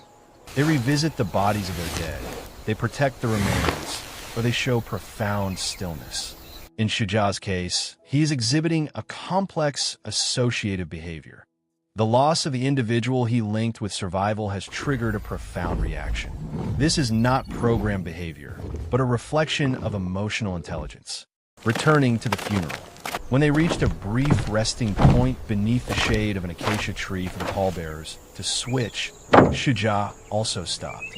He lay down on the grass, looking at no one, his gaze fixed solely on the coffin. Amidst the whispers, an elder, a longtime friend of Elias named Juma, voiced what everyone was feeling. He slowly turned to a younger ranger standing next to him and spoke in Swahili. Huyusi Nyamasasa, and I roho akifwatana narafiki. He is not an animal now. He is a spirit following his friend. That statement cemented the community's acceptance. It transformed Shuja from a potential threat into a fellow mourner. They realized that Elias's life was not just about writing reports and fighting poachers. His life was about building bridges, forging selfless relationships with the wild world. Shuja did not follow the coffin because he was confused. He followed because he knew who was inside. This slow journey became a living testament to Elias's legacy, a legacy built on respect, trust, and unconditional connection. The procession continued. Every step was a confirmation of that extraordinary bond. As the twilight deepened, they were close to the final resting place. Everyone knew that the final moment, the moment Shuja faced the grave, would be etched into their memories forever. The group arrived at the small plot near the church, the spot Elias had chosen as his final resting place. It was a high mound overlooking the valley he had dedicated his life to protecting. The last light of the day cast a dramatic glow, creating a solemn atmosphere. The men lowered Elias's coffin into the grave. The sound of shovels digging, the tautness of the ropes, all dissolved into a heavy silence. While the local pastor began the final prayers for dust and spirit, Shuja began to move. He had been waiting. He left his safe vantage point and slowly, cautiously, walked toward the edge of the circle of bowed groups. No one stirred. No one was afraid. They were paralyzed by awe at Shuja's role. Shuja stopped right at the grave's edge, barely a stride away from the freshly turned earth. He did not look at the people. He looked into the pit where Elias lay. His golden mane was slightly drooping. Then, he performed an action that not one of the most experienced rangers had ever witnessed. He slowly lowered his massive head. Then, he gently placed one enormous, majestic forepaw onto the freshly mounded earth. It was not a violent gesture, not one of anger or claim. It was like a touch, a gentle yet heavy farewell. He held that position for a long, immeasurable moment, as if compressing all his memory, gratitude, and loss into that single, solitary touch. And then Shuja spoke. It was not the powerful roar of a ruler, but a low, throaty, almost whimpering sound of distress, a sound of sorrow that only mature lions in deep loss emit. It was genuine, primal weeping, transcending all linguistic and biological barriers. The sound echoed across the valley as the sun fully set. This moment redefined everything. It was Shuja's final salute, a gesture of respect and grief, his way of returning the compassion that had been given to him 3 years before. It proved that true connection is not bought or forced. It is forged from unconditional kindness and vulnerability. Elias did not save Shuja for gratitude. He saved him because it was the right thing to do. And now, Shuja uses freedom and strength to honor his departed friend. Tears streamed down the faces of the mourners, not just for Elias's passing, but for the moving confirmation that the heart of this great protector had touched places they had never imagined. They left Shuja at the grave, understanding that this sorrow did not belong to them. They silently retreated, allowing the hero time alone to mourn. When the first sunrise after the funeral broke over the Serengeti, the mourners returned to the grave. They looked for Shuja, both hoping and fearing. But the grave was undisturbed. Only footprints remained. The large paw prints of a lion were etched into the soft soil, leading straight back into the bush. Shuja had returned to where he belonged, to the freedom Elias had fought to preserve. This story is not about a lion becoming a pet. It is about a man who understood that protecting the wild demands respectful coexistence. Elias's legacy is the bond he created. Shuja's moment at the grave is a mirror, reflecting our own capacity for deep, non-transactional love and grief. When we protect the wild, we are not just saving a species. We are protecting a capacity for complex, profound love that is no less deep than our own. Many might argue that Shuja's action was simply instinctive confusion, that it merely associated Elias's scent with safety. But those who witnessed the moment saw something deeper. They saw a choice. Shuja, the king of the Serengeti, chose to pay tribute. It shows that compassion is not a human invention. It is a universal thread that binds all living things. Love, and the grief when that love is lost, is not an exclusive human privilege. This story can bring faith and connection, but it also reminds us of the ongoing challenges. Every year, thousands of animals like Shuja face poachers and habitat loss. Elias's legacy cannot end with a touching moment. It must continue through action. And this is where we find the gentle solution.